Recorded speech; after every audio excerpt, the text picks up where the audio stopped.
Hello hello.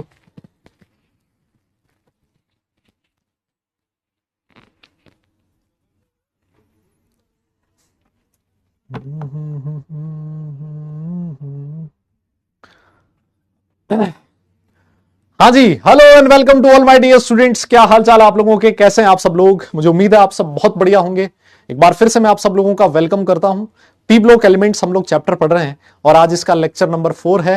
Very good evening to all of you. नमस्कार आप सब लोगों को, क्या हाल चाल है सबके?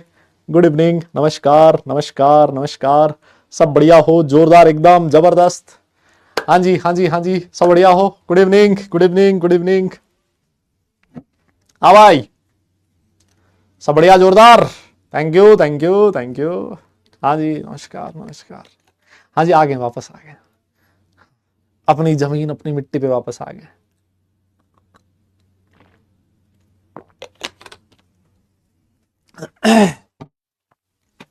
हाँ जी, नमस्कार बेटा।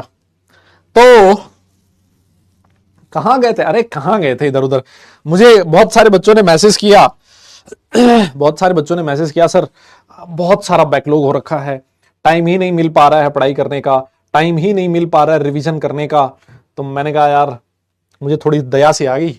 मैंने कहा बच्चों को 2-3 दिन का टाइम दे दिया जाए एक बार के लिए, है ना, कि जहां से वो पढ़ाई लिखाई कर लें। तो 2-3 दिन का गैप दिया था मैंने आपको इसी वजह से। है। यस। हम्म। तो ऐसी उम्मीद है आप लोगों ने रिवीजन भी कर लिया होगा और आपका जो भी बैकलॉग रहा होगा वो बैकलॉग भी आपने कवर कर लिया होगा। नहीं? नहीं क्या? पी ब्लॉक मैं कवर करवा दूंगा, लेकिन जान ले ली भाई जनता ने, कमेंट भर भर के। कहां चले गए, 3 दिन क्लास हमारी नहीं हो रही, हमारा ये हो जाएगा, हमारा वो हो जाएगा। मैंने कहा हे प्रभु, इतने सिंसियर बच्चे मुझे कैसे मिल गए अब की बार? है? यस। अब देखते हैं, देखें कितने की पढ़ाई करते हो तुम लोग, है ना। अब निपटाते हैं। आधा घंटा एक्स्ट्रा आज, तो एक एक लेक्चर वैसे ही कवर हो जाएगा, है ना। क्या दिक्कत है उसमें? नहीं, एग्जाम चालू थे। कहाँ गए तेरे बेटा? यही अपने पास में ही एक छोटा सा कंट्री है, छोटा सा देश है, उसका नाम है वियतनाम। तो ऐसे ही मेरा एक फ्रेंड है जो बहुत अच्छा फ्रेंड है मेरी कॉलेज का। तो वो एक्चुअली क्या है, वो यूएस सेटल्ड है, मतलब उसका फैमिली जो है पूरा। और वो इस समय 5-7 महीने के लिए आया हुआ था ताइवान, जो वियतनाम और नज़दीक है वियतनाम से। तो उसका एक दिन कॉल आया, बोले यार मैं ताइवान आ रहा हूँ, यहाँ आ रहा हूँ, वियतनाम आ रहा हूँ, तो अगर तेरा प्लान बने तो आ जा। तो फिर मैंने कहा यार, अच्छा दोस्त है और काफ़ी टाइम भी हो गया मिले हुए। मैंने कहा ठीक है भाई, बना मतलब अगर कुछ बनता है प्लान तो मैं आ जाता हूँ। तो फिर मैंने कहा ठीक है, भाई से भी मिल लेंगे। और हाँ, इस वजह से मैं उधर चला गया था, है ना। बाकी रही बात सिलेबस की, तो सिलेबस अपना बहुत सही ट्रैक पे चल रहा है ना। और सिलेबस में कोई डिले नहीं है अपना, है ना। और ना ही होगा डिले, आप उसकी टेंशन मत लो, है ना। कोशिश मेरी ये रहेगी बिफोर टाइम आपका सिलेबस करवा दिया जाए। और बिफोर टाइम ही चल रहे थे हम लोग तो, है ना। हम तो 2 लेक्चर आगे चल रहे थे उसमें, कोऑर्डिनेशन कंपाउंड में। नहीं क्या? तो टाइम हम लोग निकाल लेंगे, सिलेबस पीछे नहीं है। और क्योंकि वो 2 लेक्चर में निकाल पाया, तो मैंने कहा यार लक्ष्य में तो अपना मामला सेटल है ना। क्योंकि 2 लेक्चर एक्स्ट्रा ले लिए थे पहले। ये जो चैप्टर है ये भी मुझे लग रहा है 1 लेक्चर कम में खत्म हो जाएगा। तो इस वजह से 3 लेक्चर, क्योंकि हम लोग आगे थे तो उसको। अब ठीक है यार, मनी वनी, हाँ पैसा वैसा तो देखो लगता ही है, पैसा तो बाहर जाओगे तो, लेकिन ऊपर वाले की दया से ये जो हाथ में कलम है ना, और जो थोड़ा बहुत भगवान ने भेजा दिया है, घर वालों के आशीर्वाद है कि हम ये देश छोड़ के कहीं बाहर जा पाए, मतलब बड़ी बात है ना। हाँ, तो उतना पैसा नहीं, लेकिन आप लोगों का प्यार है। और पीडब्ल्यू इतना दे देता है कि ठीक है, दाल रोटी चला भी लो, थोड़ा बहुत बचा भी लो, और जिसका घूमने फिरने का मन हो तो वो इधर उधर कहीं जाके भी आ जाए, है ना। हाँ, ऐसी बात है। हम्म। चलो, हां, अगर तुम कहो तो अब सेशन को स्टार्ट कर दिया जाए। नहीं देखो, बिल्कुल पैसा बोलता है और पैसे की अहमियत है भाई जीवन में। कमाओ, मैं तो खुद कहता हूं आप लोगों से भी, है ना, खूब कमाओ और खर्च भी करो, लेकिन दिमाग से करो, है ना। यस, लेकिन एक चीज मैं बताऊं, यही बात है कि हम भी आप जैसे लोगों के बीच से निकले हुए हैं। ऐसा बच्चों को हमेशा बोलता हूं कि यार सबसे इंपॉर्टेंट चीज है ना तेरे लिए इस समय, वो है एजुकेशन। जो लाइफस्टाइल तू देखता है ना बाकी लोगों की, मैं मेरी बात नहीं कर रहा क्योंकि मेरा कोई ऐसा सच कोई वो भी नहीं है, मैं तो एक बहुत नॉर्मल उसकी बात कर रहा हूं। तो जो तेरे दिमाग में होगा ना कि यार मेरे पास ऐसा होना चाहिए, ये घर होना चाहिए, इस तरह की गाड़ी होनी चाहिए, तो वो उस समय नहीं आएगी। वो ऐसा नहीं होगा कि तू रातों रात तेरे पास आ जाएगा। वो मेहनत जो है ना, वो तेरी यहां से स्टार्ट होती है, इस समय से स्टार्ट होती है ना। और हमेशा बोलते कलम तू जितना घिसेगा ना, मतलब ऐसे मान ले कि तेरा भाग्य उतना ही चमकेगा, है ना। एक मिडिल क्लास फैमिली के लिए ये एजुकेशन ही है जो सबसे इंपॉर्टेंट है। और अगर एजुकेशन पे आपने अच्छा काम किया, अच्छा कुछ सीखा, अच्छी कॉलेज में गए, और कॉलेज में जाके भी वहां बढ़िया, ऐसे नहीं कि मजे किए सिर्फ कॉलेज में जाके भी पढ़ाई करी, एक अच्छी कॉलेज, अच्छी इंस्टीट्यूट में गए, या फिर कुछ अपने इतना दिमाग आपके पास है, इतना आप रिस्क ले सकते हो, आपने कुछ अपना कुछ स्टार्ट किया, आपके पास अपने आप पैसा आएगा। और जो लाइफस्टाइल आप डिजर्व करते हो, जो आप अपनी फैमिली के लिए चाहते हो, वो सब कुछ मिलेगा, है ना। लेकिन उसकी शुरुआत जो है ना, वो इस समय से होती है। वो शुरुआत ऐसे नहीं होती कि 5-7 साल बाद मैं एकदम से कुछ कर लूंगा, नहीं, ऐसा बिल्कुल भी नहीं होता। मेहनत आज से स्टार्ट करिए, एक अच्छी कॉलेज में। एक प्रोसेस है बेटा, प्रोसेस है ना, ये एक प्रोसेस है। जब मैं कक्षा 12 तक था ना, है ना, तो 12वीं क्लास तक तो शायद मैं अपना स्टेट छोड़ के कहीं नहीं गया था, है ना। और शायद मैं कोई डिस्ट्रिक्ट छोड़ के भी अपना 1-2 बार घर से निकले हूं बाहर।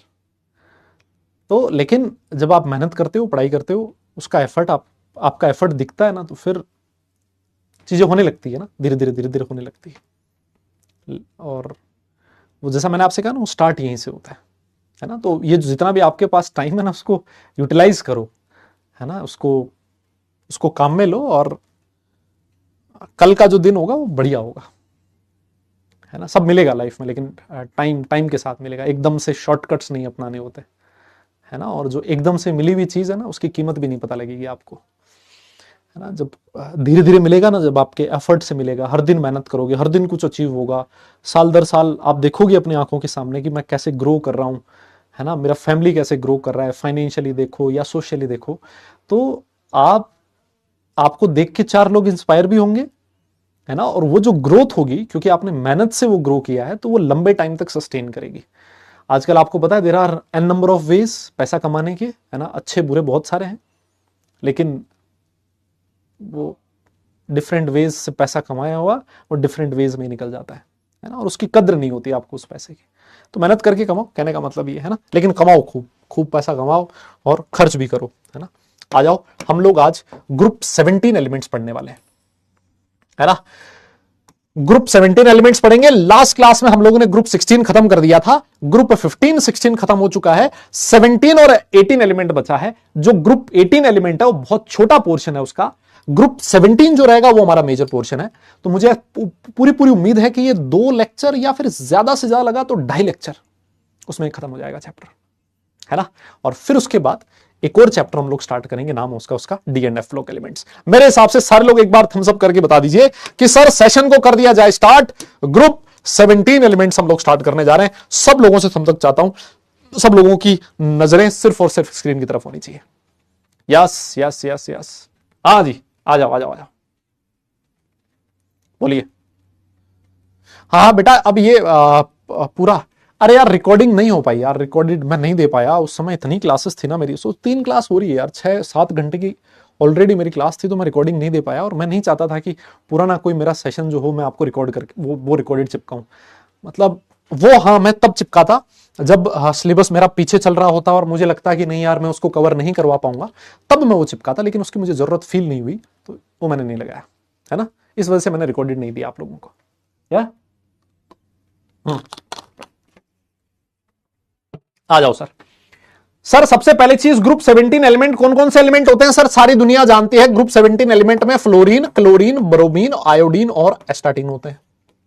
यस, दुनिया ये भी जानती है कि सर ये जो एस्टाटीन होता है ये क्या होता है सर? ये रेडियो एक्टिव होता है। क्या होता है मुन्ना? रेडियो एक्टिव होता है बेटा जी। और ये जो एलिमेंट्स होते हैं वो कैसे होते हैं सर? ये नॉन मेटल्स होते हैं सर। कैसे होते हैं सर? ये नॉन मेटल्स होते हैं सर। सर हमने ये भी, या सर हमने ये भी सुना है कि सर ये जो ग्रुप 17 एलिमेंट्स होते हैं इनको हेलोजन्स बोला जाता है ना? क्या बोला जाता है? हेलोजन्स बोला जाता है सर। हेलोजन्स कहते हैं हम लोग। एक्चुअली ये जो हेलोजन्स है ना, ये एक ग्रीक वर्ड है ना।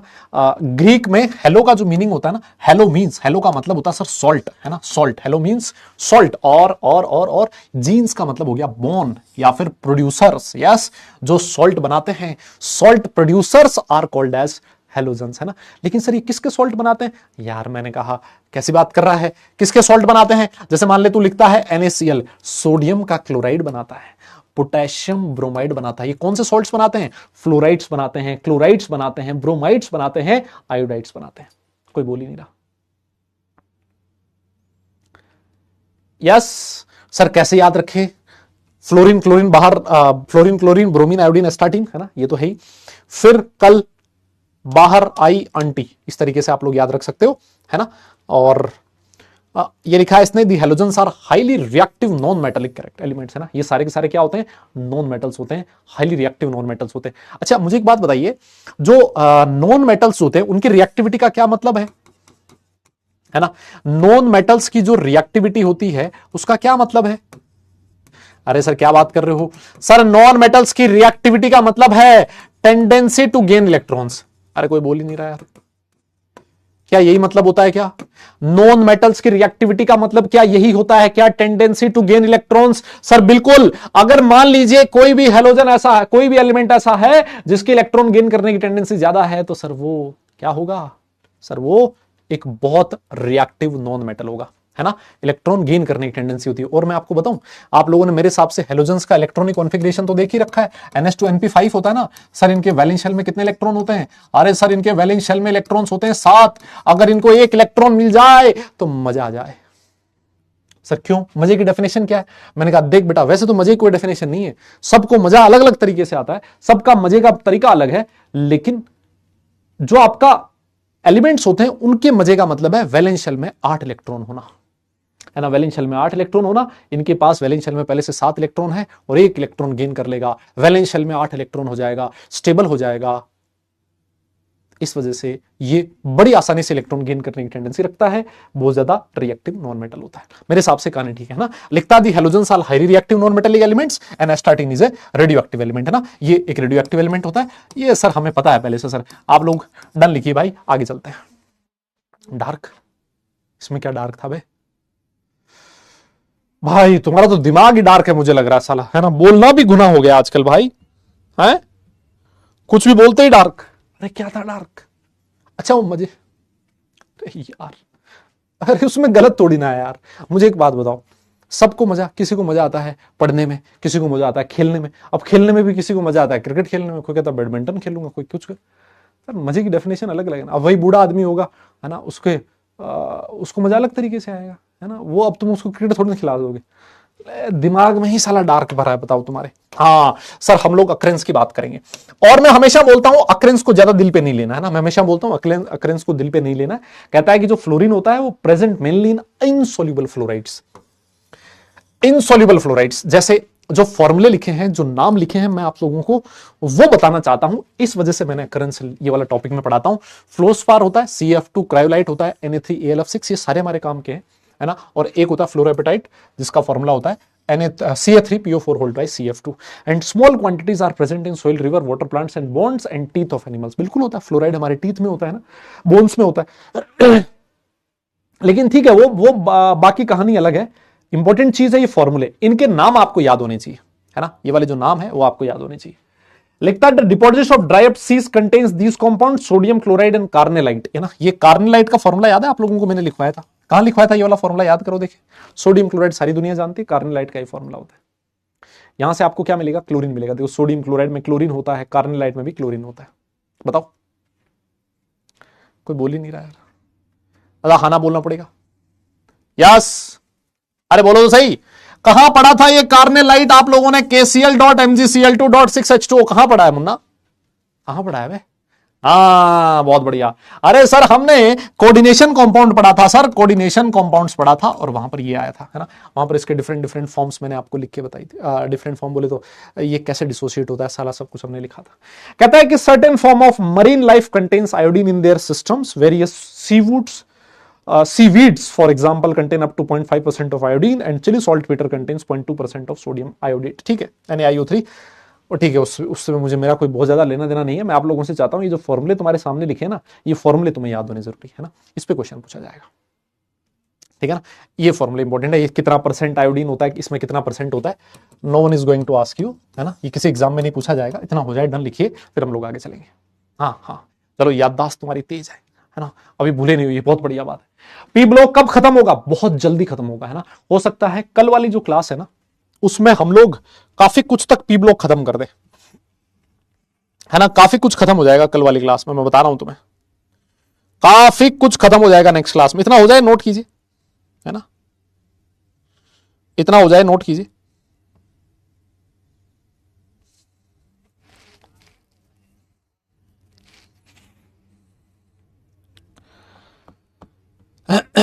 चले आगे चले।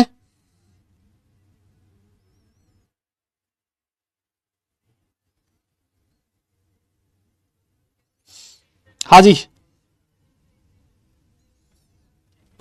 बहुत बढ़िया सर। कल क्लास नहीं है? हाँ मतलब जब भी, अरे नेक्स्ट, अरे मतलब कल बोले तो जब भी नेक्स्ट क्लास होगी सर। सबसे पहले हम लोग देखो चैप्टर का सीक्वेंस बिल्कुल वैसे ही चलेगा। सबसे पहले इंट्रोडक्शन की बात हुई, फिर हमने अकरेंस पढ़ा, और अब हम लोग क्या पढ़ेंगे? इलेक्ट्रॉनिक प्रॉपर्टीज पढ़ेंगे ना। इलेक्ट्रॉनिक प्रॉपर्टीज में सबसे पहला इलेक्ट्रॉनिक कॉन्फिगरेशन। सर आप इनके वैलेंस शेल का इलेक्ट्रॉनिक कॉन्फिगरेशन देखोगे, क्या होगा? NH2 NP5 होगा।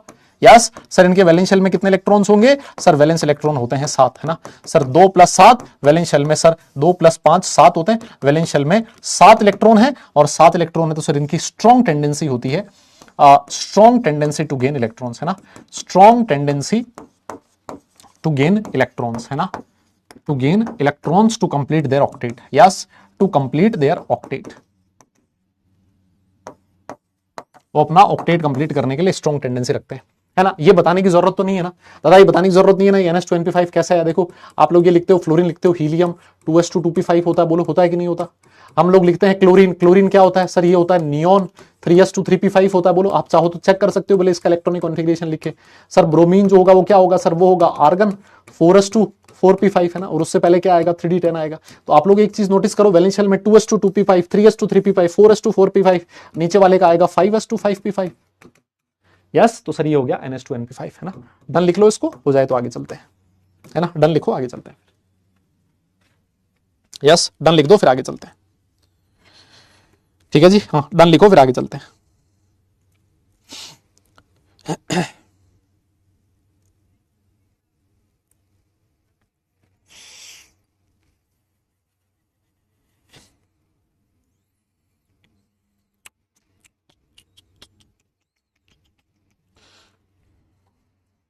हो गया, डन है। आओ सर नेक्स्ट पढ़ते हैं हम लोग, किसकी बात करें? Atomic and dynamic radius. तुम मुझे एक बात बताओ, एटॉमिक एंड डायनिक रेडियस की अगर मैं बात करूं तो तुम मुझे एक बात बताओ, आप लोगों ने ऐसा पढ़ा है कि जब हम लोग एक पीरियड में लेफ्ट टू राइट जाते हैं, जब हम लोग एक पीरियड में लेफ्ट टू राइट जाते हैं तो बेटा जनरली साइज क्या होती है सर? डिक्रीज करती है। ये जो चीज है वो ग्रुप 18 पे एप्लीकेबल नहीं होती। यस, ग्रुप 18 की जो साइज होती है वो अपने पीरियड में सबसे ज्यादा होती है, क्योंकि आपने इसका रीजन कक्षा 11 में पढ़ा था कि इनके लिए van der Waals radius define होती है ना। तो चलो वो उसकी बात हम लोग ग्रुप 18 में करेंगे, लेकिन हम लोग ये समझते हैं कि लेफ्ट टू राइट जाने पर साइज जो है वो डिक्रीज करता है अप टू ग्रुप 17। इसका मतलब ग्रुप 17 एलिमेंट की जो साइज होती है वो अपने पीरियड में सबसे छोटी होती है। क्या मैं ऐसा कह सकता हूं? लिखता है कि the halogens have the smallest atomic radius in their respective periods, है ना। एक पर्टिकुलर पीरियड में सबसे छोटी साइज ऐसा कहा जाता है हेलोजेंस की होती है, ठीक है सर, है ना। क्योंकि लेफ्ट टू राइट जाने पर साइज डिक्रीज करती है। ऐसा क्यों हो रहा है? क्योंकि लेफ्ट टू राइट जाने पर सर इफेक्टिव न्यूक्लियर चार्ज बढ़ता है, आउटर इलेक्ट्रॉन पे न्यूक्लियस का अट्रैक्शन बढ़ता है, और अगर आउटर इलेक्ट्रॉन पे न्यूक्लियस का अट्रैक्शन बढ़ेगा तो आउटर इलेक्ट्रॉन न्यूक्लियस के पास खिंचा चला आएगा, और पास आएगा तो साइज छोटी हो जाएगी। यस हाँ सर ठीक है, ये भी समझ में आ गया। लेकिन सर अगर आप लोग बात करो एक ग्रुप 17 एलिमेंट की, है ना, अगर मान लीजिए ग्रुप 17 एलिमेंट में ही आप लोग बात करो, एक है फ्लोरीन, एक है क्लोरीन, एक है ब्रोमीन और एक आयोडीन, अगर कोई आपसे ये पूछे कि इनकी कोवेलेंट रेडियस का ऑर्डर क्या होगा, यस, इनके लिए कौन सी रेडियस डिफाइन होती है बेटा, कोवेलेंट रेडियस होती है। सर इनका कोवेलेंट रेडियस का ऑर्डर क्या होगा, तो आप सीधा सीधा लिख देना डाउन द ग्रुप जाने पर रेडियस पड़ता है, कोई दिक्कत नहीं है, विदाउट एनी एक्सेप्शन। और अगर मान लीजिए आपसे इनकी आयोनिक रेडियस का ऑर्डर पूछे, है ना, आपसे इनकी आयोनिक रेडियस का ऑर्डर पूछे, तब भी आप लोग बोल देना without any exception, without any exception down the group जाने पर इनकी आयोनिक रेडियस भी पड़ेगी। सिंपल, इनकी साइज अपने पीरियड में सबसे छोटी होती है और डाउन द ग्रुप जाने पर कोवेलेंट और आयोनिक रेडियस दोनों बढ़ती है, खत्म कहानी, कोई एक्सेप्शन नहीं है। मजा आ गया सर, जब एक्सेप्शन नहीं होता ना सर दिल को अलग खुशी होती है, यस, है ना, दिल को अलग लेवल की खुशी होती है सर। ठीक है बेटा, अब खुशी है तो खुशी ले ले तू और आगे बढ़ जा, तो एक काम कर दे,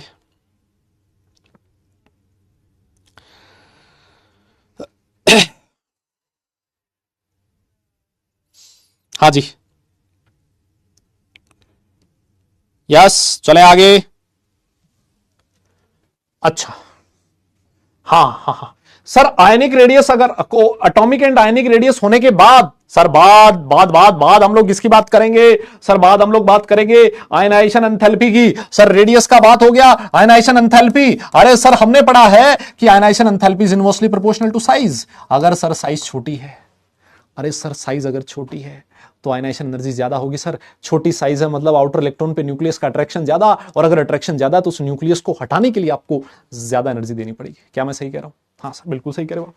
तो अभी आपने एक कहा, आपने ये कहा कि भाई लेफ्ट टू राइट जाते हो, लेफ्ट टू राइट जाते हो तो सर साइज, है ना, ये पीरियड की बात हो रही है, जब आप लेफ्ट टू राइट जाते हो तो सर पीरियड में साइज डिक्रीज करता है, और अगर साइज डिक्रीज करेगा तो सर आपने कहा आयनाइजेशन एनर्जी की वैल्यू इंक्रीज करेगी। मतलब इनकी जो साइज आयनाइजेशन एनर्जी है वो काफी हाई होती है ना, इनकी आयनाइजेशन एनर्जी बहुत हाई होती है, बिकॉज इनकी साइज बहुत छोटी होती है, तो इनकी टेंडेंसी इलेक्ट्रॉन लूज करने की बहुत ही कम होती है। यस, इलेक्ट्रॉन लूज बहुत ही मुश्किल से कर पाता है क्योंकि आयनाइजेशन एनर्जी बहुत हाई है ना। लेकिन फिर भी देखो ये लिखा है, they have little tendency to lose electron, है ना, इलेक्ट्रॉन लूज करने की टेंडेंसी नहीं होती है, तो चाहते हैं कोई इलेक्ट्रॉन दे दे, कोई इलेक्ट्रॉन दे दे, लेने की टेंडेंसी रखते हैं, इलेक्ट्रॉन लूज करने की टेंडेंसी कम होती है। They have very high ionisation enthalpy due to increase in atomic size, ionisation enthalpy decreases down the group without any exception, है ना, डाउन द ग्रुप जाने पर डिक्रीज करेगी, फ्लोरीन सबसे ज्यादा, फिर क्लोरीन, फिर आयोडीन और फिर एस्टाटीन। ये सर आयनाइजेशन एनर्जी। अब देखिए आप में से बहुत सारे बच्चे ये सोच रहे होंगे कि सर आप इसमें आप ना इसके अंदर उसको इंक्लूड क्यों नहीं कर रहे हो, सर आप एस्टाटीन को इंक्लूड क्यों नहीं कर रहे हो, है ना। आप में से बहुत सारे बच्चे सोच रहे होंगे कि सर आप एस्टाटीन को क्यों नहीं इंक्लूड कर रहे हो, तो मैं आपकी जानकारी के लिए बता दूं बेटा, एस्टाटीन की प्रॉपर्टी इसके बारे में, क्योंकि एस्टाटीन एक रेडियो एक्टिव एलिमेंट है ना, उसके बारे में ज्यादा इंफॉर्मेशन नहीं दे रखी है ना, आपके एनसीईआरटी ने भी मेंशन नहीं कर रखा है, और एनसीईआरटी हमारे लिए सबसे रेलेवेंट सोर्स है, और उसने अगर मेंशन नहीं कर रखा तो सर मैं उसको भी यहां इंक्लूड नहीं करूंगा, है ना। ठीक है, चलिए इतना हो जाए, डन लिखिए, फिर हम लोग अगली प्रॉपर्टी के बारे में पढ़ेंगे जिसका नाम होगा इलेक्ट्रॉन गेन एंथैल्पी। यस, जिसका क्या नाम होगा, इलेक्ट्रॉन गेन एंथैल्पी मेरे भाई, electron gain enthalpy. Yes,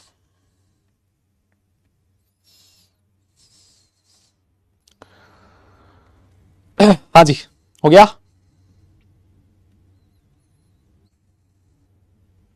done है, बहुत बढ़िया सर। इलेक्ट्रॉन गेन एंथैल्पी जो है इनकी इंपॉर्टेंट है, इस पे क्वेश्चन आते हैं, है ना। इलेक्ट्रॉन गेन एंथैल्पी क्या लगता है आपको, इनकी इलेक्ट्रॉन गेन एंथैल्पी नेगेटिव होगी कि पॉजिटिव होगी, सबसे पहले तो ये बताओ। हाँ, क्या लगता है आपको, इनकी इलेक्ट्रॉन गेन एंथैल्पी नेगेटिव होती होगी या फिर पॉजिटिव होती होगी, क्या लगता है? हाँ जी, इनकी इलेक्ट्रॉन गेन एंथैल्पी नेगेटिव होती होगी या फिर बेटा पॉजिटिव होती होगी, ये बताओ। इलेक्ट्रॉन गेन एंथैल्पी नेगेटिव होती है या पॉजिटिव होती है? हाँ देखो, पहली चीज तो मैं आपको ये बता दूं, इनकी जो इलेक्ट्रॉन गेन एंथैल्पी होती है ना, हाईली नेगेटिव होती है, highly negative electron gain enthalpy, है ना। अच्छा एक बात बताओ, हाईली नेगेटिव का मतलब क्या होता है? इलेक्ट्रॉन गेन एंथैल्पी जितनी ज्यादा नेगेटिव होगी, इसका मतलब, उसका मतलब यह है कि strong tendency to gain electron, है ना। इसका मतलब यह है, अगर मान लीजिए एक एलिमेंट ऐसा है जिसकी इलेक्ट्रॉन गेन एंथैल्पी -10 है, किलो जूल है, पर मोल, एक एलिमेंट ऐसा है जिसकी -20 किलो जूल पर मोल है, और एक एलिमेंट ऐसा है जिसकी -30 किलो जूल पर मोल है। और ये इलेक्ट्रॉन गेन एंथैल्पी की वैल्यू देख के अगर कोई तुमसे आपसे पूछे कि बताओ इनमें से कौन सा एलिमेंट ऐसा है जिसकी इलेक्ट्रॉन गेन करने की टेंडेंसी सबसे ज्यादा होगी, तो आप सीधा एक बात बोलना, जिसकी जितनी ज्यादा इलेक्ट्रॉन गेन एंथैल्पी जितनी ज्यादा नेगेटिव होगी, दैट मींस उसकी इलेक्ट्रॉन गेन एंथैल्पी, उसकी इलेक्ट्रॉन गेन करने की टेंडेंसी उतनी ज्यादा होगी, है ना। तो सबसे ज्यादा इलेक्ट्रॉन गेन करने की टेंडेंसी कौन रखेगा? सी रखेगा, फिर बी रखेगा और फिर ए रखेगा। Highly negative electron gain enthalpy means strong tendency to gain electron. Sir हमने ये पढ़ा है कि जो जनरल टेंडेंसी होती है ना सर, जो जनरल टेंडेंसी होती है, यस, जो जनरल ऑर्डर होता है वो ये होता है कि जनरल ऑर्डर ये होता है कि electron gain enthalpy delta EGH से दिखाते हैं। इलेक्ट्रॉन गेन एंथैल्पी को हम लोग ऐसे दिखाते हैं EGH, है ना, इलेक्ट्रॉन गेन और delta H enthalpy change. Electron gain enthalpy becomes less negative, है ना, हम लोग यही कहते हैं कि becomes less negative down the group, है ना। अगर लेस नेगेटिव हो रही है, यस, ऐसे कह सकता हूं कि डाउन द ग्रुप जाने पर electron gain enthalpy less negative हो रही है। लेस नेगेटिव का मतलब इलेक्ट्रॉन गेन करने की टेंडेंसी कम होती जा रही है। तो आप लोग बोलोगे सर जो एक्सपेक्टेड ऑर्डर है इसका, एक्सपेक्टेड जो ऑर्डर है इसका, सर ये ऑर्डर होना चाहिए था, है ना, कि इलेक्ट्रॉन गेन एंथैल्पी का ऑर्डर क्या होना चाहिए था? फ्लोरीन, क्लोरीन, ब्रोमीन, आयोडीन, ये होना चाहिए था सर। डाउन द ग्रुप जाने पर इलेक्ट्रॉन गेन करना मुश्किल होता जा रहा है, मतलब नेगेटिव इलेक्ट्रॉन गेन एंथैल्पी की वैल्यू डिक्रीज करती जा रही है। लेकिन सर ये जो ऑर्डर है ये गलत होता है सर, ये ऑर्डर नहीं होता। आपको जानकर बहुत खुशी होगी कि जो एक्चुअल ऑर्डर होता है, जो एक्चुअल ऑर्डर होता है बेटा, सबसे ज्यादा negative electron gain enthalpy chlorine, फिर फ्लोरीन, फिर ब्रोमीन और फिर आयोडीन।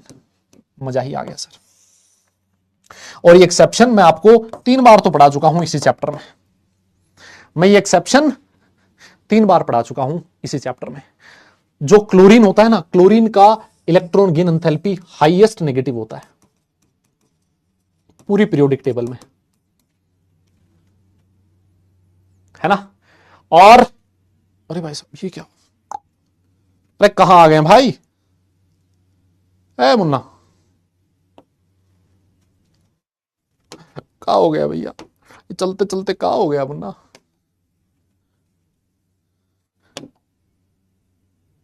हाँ ठीक ठीक ठीक, भूत भात का खेल तो नहीं है साला, है चक्कर क्या है भाई? सर ये ऐसा क्यों हुआ? सर ये ऑर्डर में डिफ्लेक्शन क्यों आया? सर ऑर्डर अलग कैसे हो गया? मैंने कहा यार देख सीधी सी बात है, वापस वही चीज है। फ्लोरीन जो है ना सर, फ्लोरीन हमारा सेकंड पीरियड का एलिमेंट है, यस सेकंड पीरियड का एलिमेंट है। तो सर इसकी साइज छोटी है ना, इसकी साइज छोटी है। साइज छोटी होने की वजह से इसके पास इलेक्ट्रॉन इलेक्ट्रॉन रिपल्शन ज्यादा है सर, है ना। क्या है? इलेक्ट्रॉन इलेक्ट्रॉन रिपल्शन ज्यादा है। फ्लोरीन जो है ना, छोटी साइज के अंदर तूने 7 इलेक्ट्रॉन रख दिए, अब 7 इलेक्ट्रॉन जो है ना एक दूसरे को रिपेल करेंगे बहुत ज्यादा। अगर इलेक्ट्रॉन इलेक्ट्रॉन रिपल्शन ज्यादा है तो ये पहले से बहुत परेशान है, इसकी टेंडेंसी इलेक्ट्रॉन गेन करने की नहीं होती। सो सर क्लोरीन का क्या हो रहा है? मैंने कहा क्लोरीन के केस में क्या हो रहा है ना, क्लोरीन थर्ड पीरियड का एलिमेंट है ना, थर्ड पीरियड का एलिमेंट है, तो थर्ड पीरियड एलिमेंट की साइज बढ़ गई। अगर साइज बढ़ गया तो अब इलेक्ट्रॉन एक दूसरे से दूर दूर हो गए, है ना, तो इलेक्ट्रॉन इलेक्ट्रॉन रिपल्शन कम हो गया, और रिपल्शन अगर कम हो गया तो ये फिर इलेक्ट्रॉन आसानी से गेन कर लेगा, है ना। यही ऑर्डर है किसका? ऑर्डर ऑफ इलेक्ट्रॉन एफिनिटी, है ना। आप इसको इलेक्ट्रॉन एफिनिटी का ऑर्डर भी कह सकते हो, एक ही बात है। इलेक्ट्रॉन एफिनिटी आपसे अगर कोई पूछ ले कि इलेक्ट्रॉन एफिनिटी सबसे ज्यादा किसकी, आप बोलोगे क्लोरीन की। आप बोलोगे नेगेटिव इलेक्ट्रॉन गेन एंथैल्पी सबसे ज्यादा किसकी, आप बोलोगे क्लोरीन की, एक ही बात है। लेकिन ये ऑर्डर बहुत इंपॉर्टेंट है बेटा, इस पे क्वेश्चन पूछे गए हैं बहुत बार, और आगे भी मुझे पूरी उम्मीद है इस पे खूब सारे क्वेश्चन पूछे जाएंगे। इतना हो जाए तो नोट कीजिएगा, फिर हम लोग आगे चलेंगे। ये एक्सेप्शन बहुत इंपॉर्टेंट है। हाँ यस, बहुत बढ़िया, आगे चलते हैं, फटाफट नोट कीजिए बेटा, फिर आगे चलेंगे, फिर आगे चलेंगे मुन्ना, आगे चलेंगे, फटाफट नोट करो।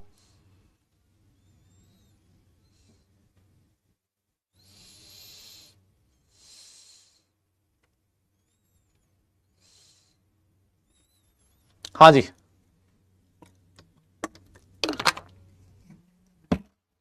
बहुत बढ़िया सर, ठीक है। इसके बाद नेक्स्ट आता है तुम्हारा इलेक्ट्रोनेगेटिविटी। सर कोई दिक्कत नहीं है sir, sir they have high electronegativity. Sir ऐसा क्यों? सबका एक ही रीजन है सर, जब हम लोग एक पीरियड में लेफ्ट टू राइट जाते हैं सर, हमने ऐसा पढ़ा है पीरियड में लेफ्ट टू राइट जाते हैं तो सर साइज छोटी होती है, इफेक्टिव न्यूक्लियर चार्ज बढ़ता है, आयनाइजेशन एनर्जी बढ़ती है सर, इलेक्ट्रॉन नेगेटिविटी भी बढ़ती है। और हमारा जो ग्रुप 17 एलिमेंट है सर वो एक्सट्रीम राइट साइड में आ रहा है और राइट साइड में आ रहा है सर, इनकी इलेक्ट्रॉन नेगेटिविटी जो बहुत हाई होती है सर, है ना। और जो ऑर्डर आएगा सर, जो ऑर्डर आता है इलेक्ट्रॉन नेगेटिविटी का बहुत आसान है, फ्लोरीन आता है सबसे आगे, कोई एक्सेप्शन नहीं है सर, ब्रोमीन, आयोडीन और astatine sir, without any exception यही आपका ऑर्डर है। लिखिए, खुश रहिए, चद्दर तान के सो जाइए, लेकिन अभी नहीं। फ्लोरीन जो है वो हाईएस्ट होता है इन द पीरियोडिक टेबल। कोई दिक्कत नहीं है सर, आसान है सर, इसमें क्या करें सर, बहुत सिंपल है सर, सिंपल सिंपल। निबड़ गया, नोट कर लो। जुखाम है बेटा, जुखाम, अच्छा तो बेटा जुखाम का इलाज आसपास कहीं दिखाओ, है ना, कोई अच्छा डॉक्टर हो गली नुक्कड़ पे, उसको दिखाओ बेटा। मेरे पास कौन सा कोई जुखाम का इलाज है यार, हद है भाई। हाँ खैर जुखाम है, मैं क्या करूं बेटा जुखाम में, मैं आपकी हेल्प नहीं कर पाऊंगा, देख सीधी सी बात ये। डन है, हो गया, यस यस, बोलो बोलो। अरे सो जाएं, उसके आगे भी तो सो दो। आगे क्या बोला है मैंने, लेकिन अभी नहीं, है ना, सो जाएं बस सर, हमने तो इतना ही सुना है सर, हम आगे सुनते ही नहीं है सर। नेक्स्ट आ जाओ, hydration enthalpy, delta H hydration. अच्छा इसका नाम सुना सुना लग रहा है क्या तुम्हें? हाँ सर सुना सुना लग रहा है सर, हमने ये पढ़ा था कि जो हाइड्रेशन एंथैल्पी होती है sir, hydration enthalpy it is inversely proportional to size. Size जितनी छोटी होगी उतना अच्छा, and it is directly proportional to charge of ions. Sir ions पे चार्ज जितना ज्यादा हो उसका हाइड्रेशन एंथैल्पी उतना ही ज्यादा होता है सर, ये हमने पढ़ा है सर। और भैया जब हम लोग डाउन द ग्रुप जाते हैं तो साइज बढ़ती है, साइज बढ़ेगा तो हाइड्रेशन एंथैल्पी डिक्रीज करेगा, तो लिख दीजिए without any exception decreases down the group. Yes, कोई एक्सेप्शन नहीं है, डिक्रीजेस डाउन द ग्रुप। ठीक है दादा, इस ऑर्डर को बड़े आराम से आप लोग याद रख सकते हैं। F माइनस सबसे ज्यादा, Cl minus, Br minus, I minus. Sir ये चीजें है ना सर, हम रात को 3 बजे भी कर लेंगे सर, सर नाश्ते में निपटा देंगे इसको, नाश्ते में, बहुत सिंपल है। डन लिख दो, आगे चलेंगे। यस, कोई एक्सेप्शन नहीं, डाउन द ग्रुप जाने पर साइज बढ़ता है, और अगर साइज बढ़ेगा तो बस। चाय नहीं आई अभी बेटा, चाय आ चुकी है, आ चुकी है। हाँ चाय पहली क्लास में आ चुकी है, आज एक ही बार मिलती है, बोलती बस इतना ही देंगे। और वो आ चुकी।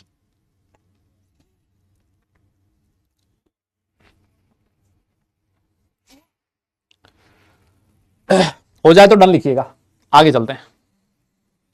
यस, बहुत बढ़िया सर, बहुत ही बढ़िया सर, बहुत बढ़िया सर, आगे चलो। और सर इलेक्ट्रॉनिक प्रॉपर्टीज के बाद हम लोग किसकी बात करेंगे सर? फिजिकल प्रॉपर्टीज की बात करेंगे सर, है ना, फिजिकल प्रॉपर्टीज की बात करेंगे सर, कोई दिक्कत नहीं है। फिजिकल प्रॉपर्टीज बहुत आसान, बहुत ही सिंपल, है ना, बहुत आसान, बहुत ही सिंपल। आइए फिजिकल प्रॉपर्टीज, फिजिकल प्रॉपर्टीज में मुझे एक बात बताओ, नजर तो लगा दी तुमने, एक दिन लगाई तो थी, हाथ पे गिर गई थी, बताओ चाहे। कहता है सर फ्लोरीन और क्लोरीन जो होता है ना तो गैस होता है। यार ये बचपन से पढ़ा है यार तुमने। ब्रोमीन लिक्विड होता है, लिक्विड है ना। आप लोग कहते थे ब्रोमीन का स्टैंडर्ड स्टेट Br2 लिक्विड होता है, याद है कुछ है? अरे Br2 लिक्विड, और इस पे जेईई एडवांस 2010 में क्वेश्चन भी पूछा गया था, है ना, कि which of the following has negative enthalpy of formation Br2 liquid, है ना। और सर ये भी लिखते थे जो आयोडीन होता है सर, आयोडीन का स्टैंडर्ड स्टेट सॉलिड होता है। अब इसमें क्या बताएं सर, ये बहुत आसान है सर। यस, आ जाओ सर, मेल्टिंग और बॉइलिंग पॉइंट की बात कर रहे थे, इस वाले पॉइंट को थोड़ा सा ध्यान रखिएगा सर। मेल्टिंग और बॉइलिंग पॉइंट जो इंक्रीज करता है with increase in atomic number without any exception, कोई एक्सेप्शन नहीं, है ना। सर देखो, अगर मैं आपसे पूछ लूं फ्लोरीन, क्लोरीन, ब्रोमीन और आयोडीन, बताइए इनके बॉइलिंग पॉइंट का ऑर्डर क्या होगा? और अगर कोई आपसे पूछ ले, क्या पूछ ले सर, कि अगर पूछ ले मुझसे वो क्या गम है, तो क्या गम है अगर वो पूछ ले मुझसे मेल्टिंग पॉइंट का ऑर्डर क्या होगा, मैं कह रहा हूं उसको बोल देना दोनों ही डाउन द ग्रुप जाने पर इंक्रीज करेगा। कोई एक्सेप्शन नहीं सर, मजा ही आ जाता है सर, कोई एक्सेप्शन नहीं। अरे सर ऐसा क्यों हुआ? मैंने कहा बे बहुत आसान है, बहुत आसान है भाई, बहुत ही ज्यादा आसान है। कैसे? तू खुद एक बात बता, तूने पढ़ा है ना कि जो बॉइलिंग पॉइंट होता है it is directly proportional to intermolecular forces. हाँ सर, तुम मुझे एक बात बताओ, जो आपके फ्लोरीन, जैसे मान ले फ्लोरीन की मैं बात करूं, फ्लोरीन के जो दो मॉलिक्यूल इनके बीच कौन सा फोर्स ऑफ अट्रैक्शन है, जल्दी बताइए जरा। जो फ्लोरीन के दो मॉलिक्यूल्स हैं इनके बीच कौन सा फोर्स ऑफ अट्रैक्शन है, मुन्ना जल्दी बता। कोई बोल ही नहीं रहा यार, मैं किसको पढ़ा रहा हूं भाई। हाँ, यस, अरे बोलो, यस, कौन सा फोर्स ऑफ अट्रैक्शन है, कोई बोल ही नहीं रहा। अरे वैंडरवॉल है मुन्ना। हाँ, सर ये दोनों नॉन पोलर है सर। अरे दो नॉन पोलर मॉलिक्यूल के बीच वैंडरवॉल ही हो सकता है, और वैंडरवॉल में भी कौन सा, लंडन फोर्स होता है सर। और एक बात बताऊं सर, ये जो वैंडरवॉल फोर्स होता है, it is directly proportional to size, it is directly proportional to the surface area. और जैसे जैसे आप डाउन द ग्रुप जा रहे हो, मॉलिक्यूल की साइज बढ़ती जा रही है, सरफेस एरिया बढ़ता जा रहा है, इंटरमोलिकुलर फोर्सेस स्ट्रॉन्ग होते जा रहे हैं, बॉइलिंग पॉइंट बढ़ रहा है, मेल्टिंग पॉइंट बढ़ रहा है, मजे ही मजे, मजे ही मजे। और चाहो तो आप डेंसिटी भी लिख सकते हो ना, डेंसिटी का ऑर्डर भी लिख सकते हो, है ना। जो डेंसिटी होती है बेटा वो भी इंक्रीज करती है डाउन द ग्रुप जाने पर, है ना। सेम ऑर्डर है ना, इंक्रीजेस डाउन द ग्रुप, क्योंकि सेम है तो यही लिख देते हैं ताकि याद रह जाएगा। Increases down the group, yes, F2 Cl2 Br2 I2, done लिख देना हो जाए तो, है ना, डन लिख देना हो जाए तो। चलते हैं फिर आगे, यस, डन लिख देना बेटा, आगे चलते हैं फिर, आगे चलते हैं फिर।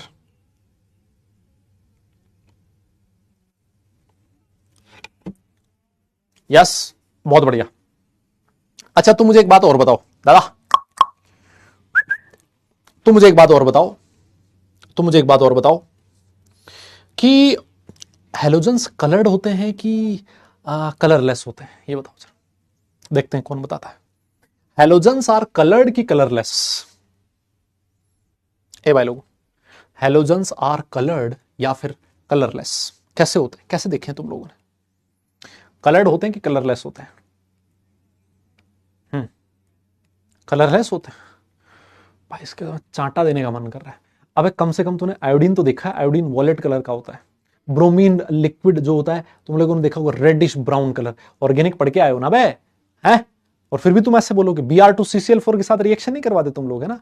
ये एक डिस्टिंग्विश टेस्ट होता था सर, किसका, to check the unsaturation in a compound, the disappearance of reddish brown या रेडिश ऑरेंज कलर बताता है आपको कि उसमें अनसैचुरेशन, मतलब छोड़ो उसको, उसकी बात नहीं हो रही। हाँ तो मतलब उससे आप रिलेट कर सकते थे यार। अरे भाई साहब ये कलर्ड होते हैं। मेरा आपसे क्वेश्चन ये है, कलर्ड क्यों होते हैं? जो कक्षा 11th में बालक बालिका मेरे से पढ़ी है, मैं बाकी की मैं नहीं कह रहा हूं, उन्होंने भी पढ़ाया होगा, बिल्कुल पढ़ाया होगा, जो कम से कम मेरे से पढ़ा है, वहां पर मैंने हेलोजन्स के कलर का रीजन बताया था। एप्लीकेशंस ऑफ एमओटी जब मैंने पढ़ाई थी वहां बताया था। जल्दी से बताइए क्या कलर होता था? यस, हाँ हाँ जल्दी बताओ, रीजन क्या होता था कलर का? रीजन क्या होता था कलर का? ये लड़कों बस मजा आ गया भाई, बस that's all, that's all my dear friends, खत्म है मामला। होमोल्यूमो ट्रांजिशन होता था सर, होमोल्यूमो ट्रांजिशन, उसकी वजह से इलेक्ट्रॉन एक से दूसरी जगह पे जाता था। सर नहीं समझ में आया क्या होमोल्यूमो क्या? देखो सुनो बे सुनो, होमो का मतलब क्या होता था? होमो का मतलब होता है, होमो बोले तो highest occupied molecular orbital, yes, highest occupied molecular orbital, that is called as HOMO. और एक होता है लूमो, हाँ लूमो, ये होता है sir lowest occupied molecular orbital. तो आपका जो हेलोजन्स होते हैं ना, हेलोजन्स में जो इलेक्ट्रॉन होता है वो यहां प्रेजेंट है, हेलोजन्स के अंदर जो इलेक्ट्रॉन है वो यहां प्रेजेंट है, और जो ये वाला इलेक्ट्रॉन है वो यहां से यहां जा सकता है। अब आप खुद सोचो, अगर इलेक्ट्रॉन को यहां से यहां जाना है तो एनर्जी देनी पड़ेगी। कितनी एनर्जी देनी पड़ेगी? इन दोनों के बीच जो एनर्जी का गैप है, और ये जो एनर्जी है वो किसके बराबर आएगी सर? hc/λ। अगर इलेक्ट्रॉन को यहां से यहां जाना है तो आपका ये जो इलेक्ट्रॉन होगा ये क्या करेगा? ये जो व्हाइट लाइट है सर, व्हाइट लाइट क्या होती है? मैंने कहा बे VIBGYOR होता है सर। अगर ये लाइट इस इलेक्ट्रॉन को मिले और इलेक्ट्रॉन को यहां से यहां जाना है, यहां से यहां जाने के लिए इस वेवलेंथ की जरूरत है, मतलब एक पर्टिकुलर वेवलेंथ की जो रेडिएशन उसको अब्सॉर्ब करना पड़ेगा इलेक्ट्रॉन को। तो मान लेते हैं ये जो इलेक्ट्रॉन है इसने किसको ऑब्जॉर्व कर लिया, ब्लू कलर की रेडिएशन को ऑब्जॉर्व कर लिया, और जैसे ब्लू कलर ऑब्जॉर्व हुआ, अब ये जो लाइट है आपकी उसमें सिर्फ कलर रह गए VIGY-OR, और अगर आपका ब्लू कलर ऑब्जॉर्व हो चुका है तो आप लोगों ने कलर व्हील मेरे हिसाब से पढ़ा है VBGY-OR। इस ब्लू का जो कॉम्प्लीमेंट्री कलर है orange, the complementary colour is observed. बिल्कुल सिमिलर, सेम कॉन्सेप्ट।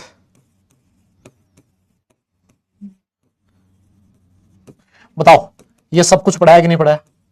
अरे सर ये तो ऐसा लग रहा है इलेक्ट्रॉन EG से T2G में जा रहा हो जैसे, या T2G से EG में जा रहा हो जैसे। यस, हाँ, ये अरे वही तो है, कोऑर्डिनेशन कंपाउंड में पढ़ के जा रहे हैं। एक पर्टिकुलर वेवलेंथ की जो लाइट अगर उसको ऑब्जॉर्व कर लेगा तो सर उसका कॉम्प्लीमेंट्री कलर आपको दिखाई देगा। ये रीजन है सर।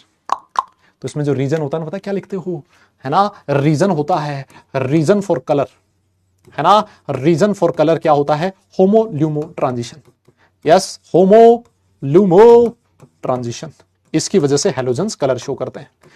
थोड़ा थोड़ा ये DD ट्रांजिशन जैसा है, क्योंकि वहां पर DD ट्रांजिशन होता था, यहां होमो-ल्यूमो ट्रांजिशन होता है। बोली है ना, मेरे हिसाब से ये आप लोगों को याददाश्त इतनी तो तेज है, आप लोगों को याद आ गया होगा। देखिए क्या लिखता है, ऑल हैलोजन्स आर कलर्ड, सारे के सारे कलर्ड होते हैं। क्यों? This is due to the absorption of radiations in visible region which results in the excitation of outer electron to higher energy level. LUMO से होमो में जा रहा है ना। एफ, हाँ, ये कलर याद रख लेना भाई। सर जो फ्लोरीन होता है ना सर, वो येलो कलर की गैस होती है। क्लोरीन जो होती है वो ग्रीनिश येलो कलर की गैस होती है। Br2 तो पता ही आपको रेड ब्राउन कलर का लिक्विड होता है। I2 जो वोलेट कलर का सॉलिड होता है। ये कलर याद होने जरूरी है, yellow, green, reddish brown and violet colour. अब इंटेंसिटी ऑफ कलर वगैरह तुम लोग अपने हिसाब से देख लेना, है ना। इंटेंसिटी ऑफ कलर जो बढ़ती जा रही है, सब कुछ मैंने वहां करवा दिया। इंटेंसिटी ऑफ कलर कितना यहां जरूरत नहीं, वो बढ़ता जाएगा। कितना होमो-ल्यूमो में दोनों में डिफरेंस आएगा, उसके अकॉर्डिंग लेमडा चेंज होएगा, और लेमडा चेंज होएगा तो उसके अकॉर्डिंग सारी कहानी चेंज हो जाएगी, है ना। कलर वगैरह सब चेंज हो जाएगा, इंटेंसिटी ऑफ कलर भी बढ़ती जाएगी। बोलिए ये चीज सही है क्या? ये जो लाइन लिखी है ये तो आपको पढ़ा रखा है पहले भी, है ना। वापस रिवाइज करवा दिया। लगभग DD ट्रांजिशन वहां नहीं थे, नाम देते हैं, यहाँ DD ट्रांजिशन नहीं कहते हैं, यहाँ होमो-ल्यूमो ट्रांजिशन कहते हैं। लोएस्ट एनर्जी वाले ऑर्बिटल से इलेक्ट्रॉन हायर एनर्जी वाले ऑर्बिटल में जा रहा है, एक पर्टिकुलर कलर की वेवलेंथ को ऑब्जॉर्व करेगा और उसका कॉम्प्लीमेंट्री कलर आपको दिखाई देगा। और कलर होते कैसे हैं? ये वाले कलर होते हैं सर, ये आपको ध्यान में रखने हैं। और डन लिख देना कि हो गया सर। यस बोलो बेटा, भूल गए हो तो मैं याद तभी तो दिलवा रहा हूं मैं। ये किस लिए याद दिलवा रहा हूं यार? ये भूल गए हो मुझे पता है, तुम गजनी हो बे। हाँ, इसीलिए तो दिलवा रहा हूं तुम्हें याद। आ जाओ। यस,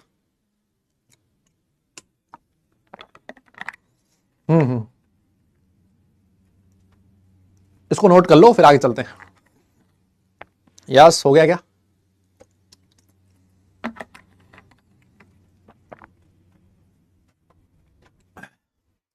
बहुत बढ़िया, बहुत बढ़िया। चलिए आगे चलते हैं सर। नेक्स्ट जो चीज है, कहता है कि जो फ्लोरीन और क्लोरीन है वाटर के साथ रिएक्ट करते हैं। बाबा का अगला क्वेश्चन होगा कि वाटर के साथ रिएक्ट करने से बनता क्या? मैंने कहा अभी नहीं बताऊंगा, मैं नहीं बताऊंगा, अभी आगे बताऊंगा, है ना। अभी ध्यान रख लो कि ये वाटर के साथ रिएक्ट करते हैं और बहुत फास्ट रिएक्ट करते हैं। Bromine and iodine are only sparingly soluble in water but are soluble in various organic solvents. ये वाले ऑर्गेनिक सॉल्वेंट्स होते हैं और कलर्ड सॉल्यूशन देते हैं। पता ही है तुम्हें, जो तुम्हारा ब्रोमीन है वो पानी के अंदर या फिर सॉल्यूशंस के अंदर कैसा रेडिश ब्राउन कलर का होता है ना। तो ये कोई इतना इंपॉर्टेंट पॉइंट नहीं है ना, कोई बहुत ज्यादा इंपॉर्टेंट पॉइंट नहीं है, बस लिखा है क्योंकि एक बार देख लो कि भाई ब्रोमीन और आयोडीन, सिर्फ इसमें डिफरेंस इतना सा है कि ब्रोमीन और ये तो दोनों बड़े आराम से सॉल्युबल हो जाते हैं ना। फ्लोरीन और क्लोरीन तो बड़े आराम से सॉल्युबल हो जाते हैं। ब्रोमीन और आयोडीन ये कहता है आराम से सॉल्युबल नहीं होंगे, हम बहुत स्पेरिंगली सॉल्युबल का मतलब ये तो तुम लोगों ने उधर आयनिक इक्विलिब्रियम में पढ़ा है ना कि ये सर स्पेरिंगली सॉल्युबल होते हैं, बोले तो बहुत कम सॉल्युबल होते हैं, लेकिन ऑर्गेनिक सॉल्वेंट्स में बड़े आराम से सॉल्युबल हो जाते हैं। इसका एक रीजन भी है कि सर बहुत वो होता है ये, ऐसे मान लो कि पोलर नहीं होता, पोलैरिटी बहुत कम है, तो वाटर में सॉल्युबिलिटी इनकी बहुत कम है ना। तो बस लिख लो इसको, है ना, कोई बहुत ज्यादा इंपॉर्टेंट पॉइंट नहीं है, लिख लो इसको। 2-3 बार आंखों के सामने से निकलेगा तो अपने आप ही हो जाएगा, मतलब अपने दिमाग में सेट हो जाएगा, है ना। वेरी लेस इंपॉर्टेंट पॉइंट है ये वाला, लिख लो एक बार फिर भी, लेकिन लिख लो एक बार, है ना, एक बार लिख लो। नेक्स्ट वाला जो पॉइंट आएगा वो बड़ा इंपॉर्टेंट है। हाँ, इनका केस भी काफी कम होता है। वाह वाह वाह लड़कों, वाह यार, एकदम गजब। ऐसी कोई टेक्निकल लैंग्वेज में बात करता है तो मजा आ जाता है। बोले केएसपी कम होता है, अरे सर इसका मतलब पढ़ रखा है लोगों को, तो केएसपी नाम ले तो सर ये क्या होता है सर, केएसपी सर ये कब पढ़ा था सर, हमें पढ़ाया नहीं टीचर ने, है ना। जनता यही बोलती है वरना, है। यस, चले आगे, ठीक है सर। अब जो नेक्स्ट टॉपिक है ना बेटा, ओ भाई मैं कह रहा हूं इसको याद कर लेना, कसम खा लेना, गांठ बांध लेना, और कसम मेरी मत खाना, अपने हिसाब से देख लेना किसकी खानी है कसम।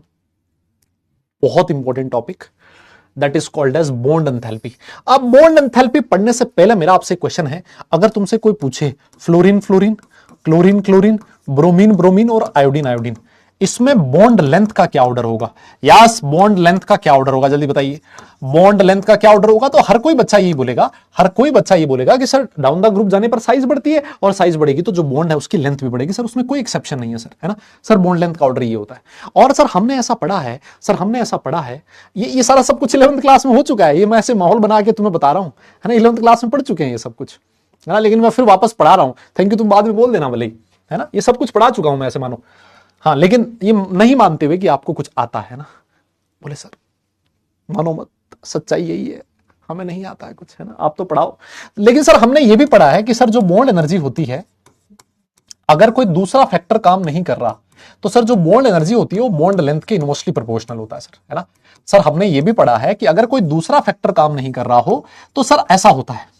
अगर ऐसा होता ना, अगर ऐसा होता तो सर जो एक्सपेक्टेड ऑर्डर है वो ये होना चाहिए था कि बॉन्ड जो एनर्जी है वो उसका ऑर्डर ये होना चाहिए था सर, है ना। सर ये ऑर्डर होना चाहिए था बॉन्ड ऑर्डर का, है ना, ये बॉन्ड ऑर्डर का ऑर्डर होना चाहिए था, लेकिन कौन सा?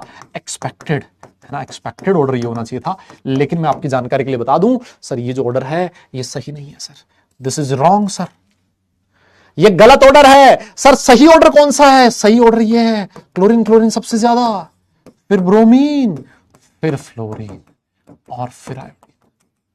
ओहो, बहुत बड़ा नुकसान हुआ है sir. This is the order of bond energy, है ना, बॉन्ड एनर्जी, बॉन्ड ऑर्डर नहीं, बॉन्ड एनर्जी लिख दो ना, ऑर्डर तो सबका सेम है, बॉन्ड एनर्जी। सर ये है बॉन्ड एनर्जी का ऑर्डर।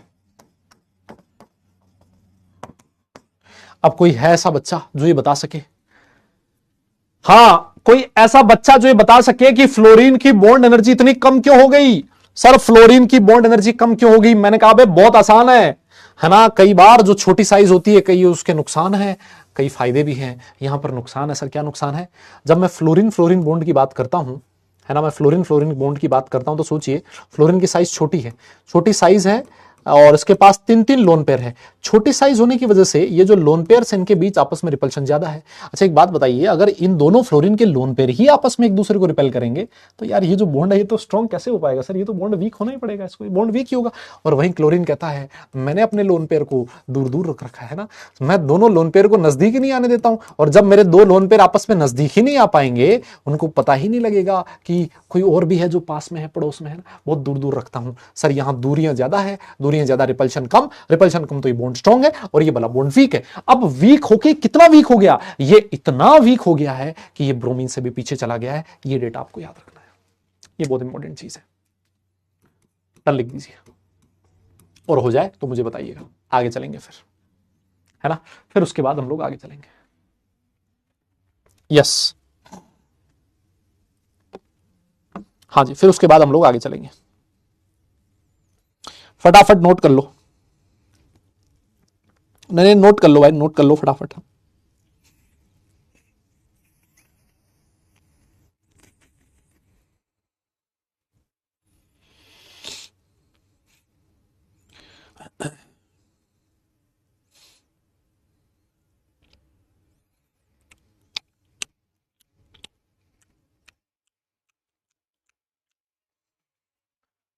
यस,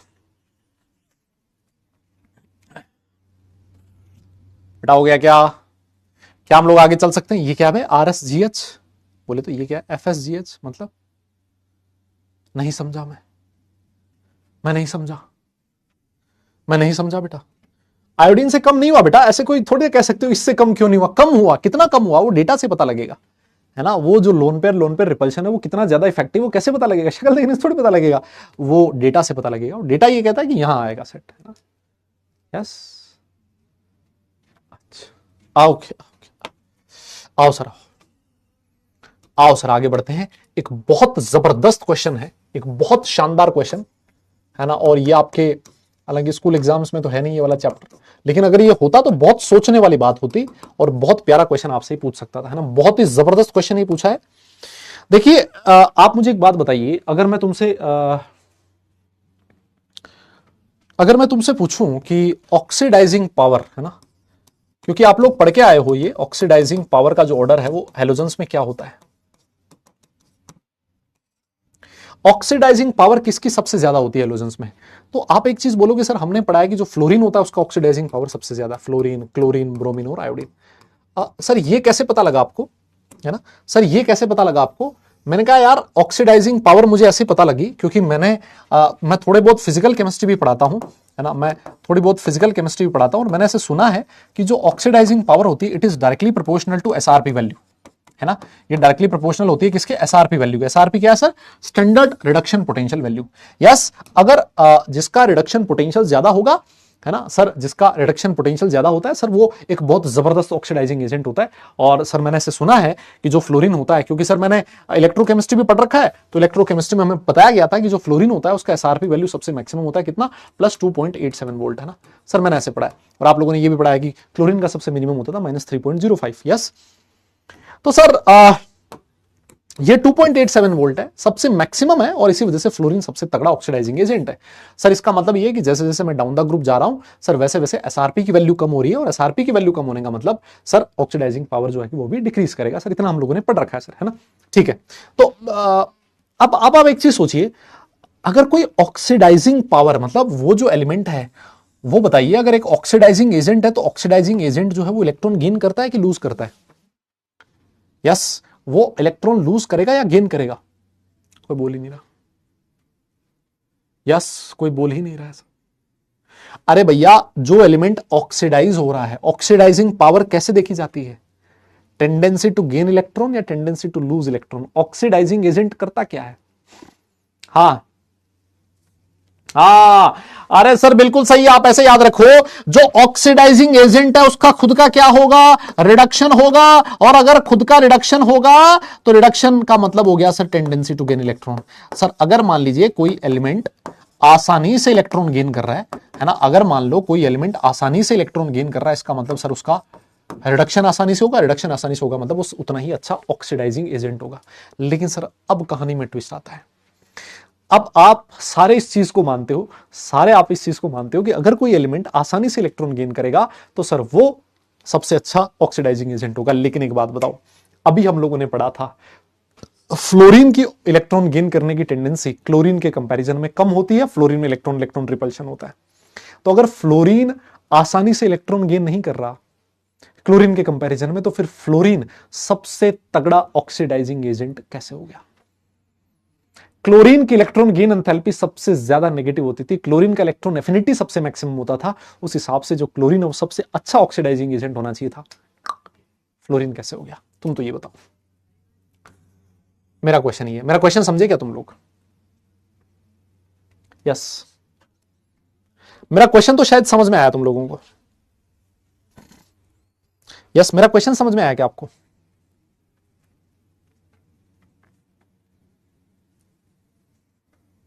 अबे तो स्मॉल साइज से क्या हुआ? अच्छा एक्सेप्शन है क्या? ओ एक्सेप्शन, मैं बताता हूं, रुको रुको। हाँ, एक्सेप्शन है। अब एक्सेप्शन का भी तो कोई रीजन रहा होगा ना। सुनो मेरी बात सुनो आप लोग अच्छे से। हाँ हाँ, अब मेरी तरफ देखो, तुम लोग मेरी तरफ देखो। देखिए हो क्या रहा है ना सर, हम लोग ऑक्सीडाइजिंग पावर देखने के लिए सिर्फ और सिर्फ किसको कंसिडर कर रहे हैं? सिर्फ और सिर्फ इलेक्ट्रॉन गेन एंथैल्पी को कंसिडर कर रहे हैं सर, जो कि गलत बात है।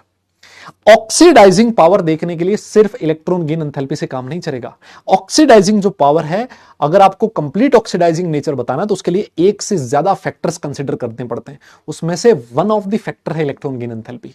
इसके अलावा और भी फैक्टर हैं जिन पे इलेक्ट्रॉन आपका ऑक्सीडाइजिंग पावर डिपेंड करता है। इस वजह से सिर्फ और सिर्फ इलेक्ट्रॉन गेन एंथैल्पी की वैल्यू देके आप ये नहीं बता सकते कि फ्लोरीन सबसे अच्छा ऑक्सीडाइजिंग एजेंट क्यों है।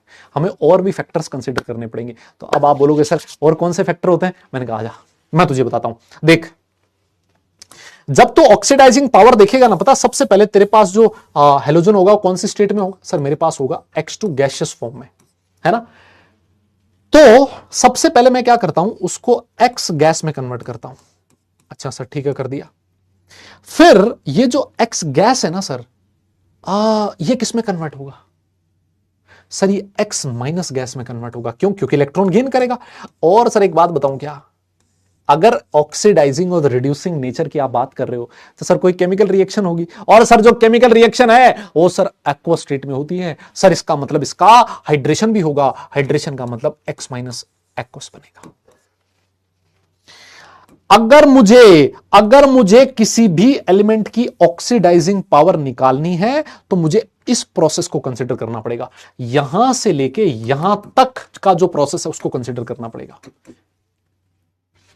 X2 आपके पास प्रेजेंट होगा, उसको पहले X में कन्वर्ट करूंगा, X को X माइनस में कन्वर्ट करूंगा और X माइनस का हाइड्रेशन करवाऊंगा X माइनस एक्वस में। अब सबसे पहला बच्चा मुझे ये बोलेगा कि सर एक बात बताओ, X को X माइनस में क्यों कन्वर्ट किया? अब मैंने कहा ऑक्सीडाइजिंग पावर का ऑर्डर निकाल रहा है ना, तो ऑक्सीडाइजिंग पावर मतलब कभी ना कभी इलेक्ट्रॉन गेन करेगा, और इलेक्ट्रॉन गेन कौन कर रहा है? Xg गेन कर रहा है। और इस प्रोसेस में जो एंथैल्पी चेंज होगा सारी दुनिया जानती है, उसको क्या बोला जाता है? सर उसको इलेक्ट्रॉन गेन एंथैल्पी बोला जाता है।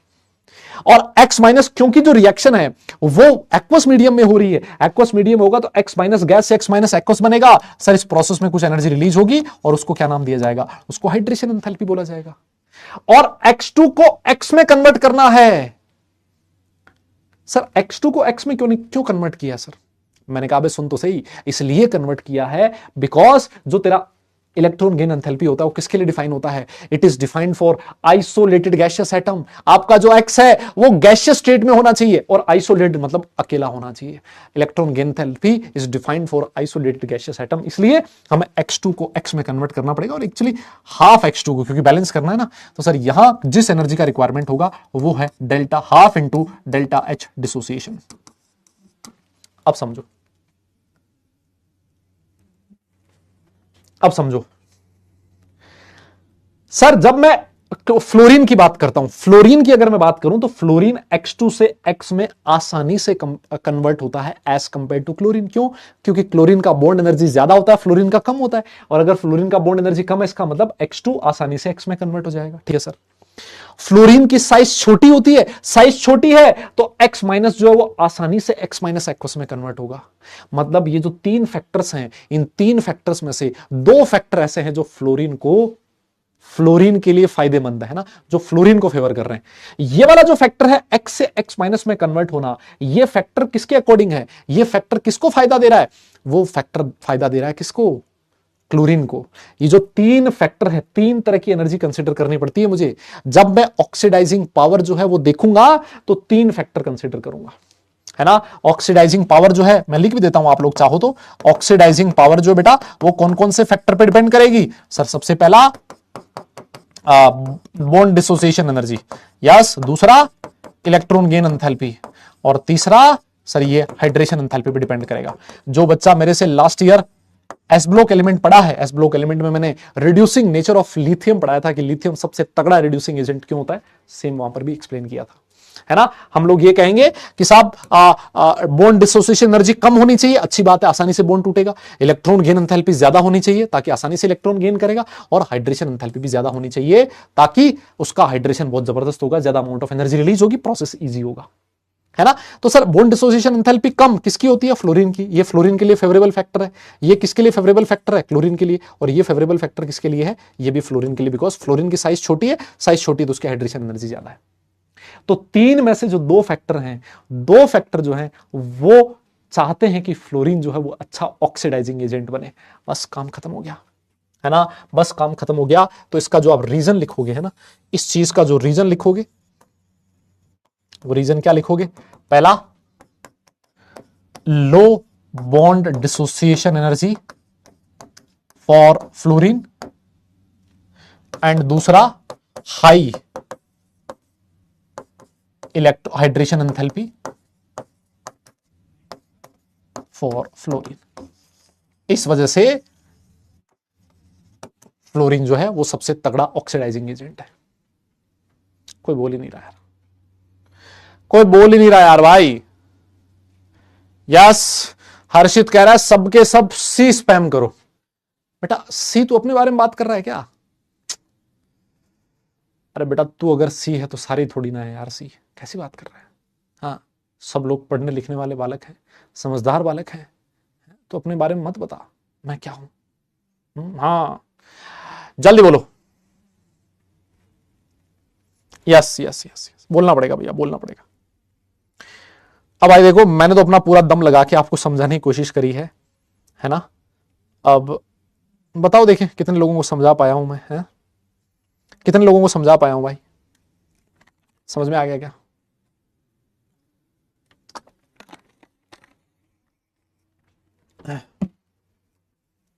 देख रहे हो, उकसारा मतलब उकसारा कह रहा सी लिखो।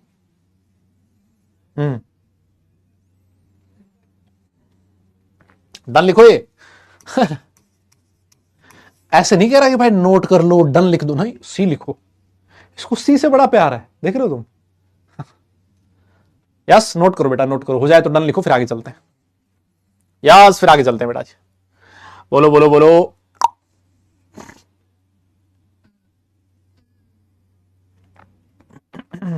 हाँ जी हाँ जी हाँ जी, नोट करो नोट करो, हो जाए तो जल्दी बताओ, फिर आगे चलते हैं भाई।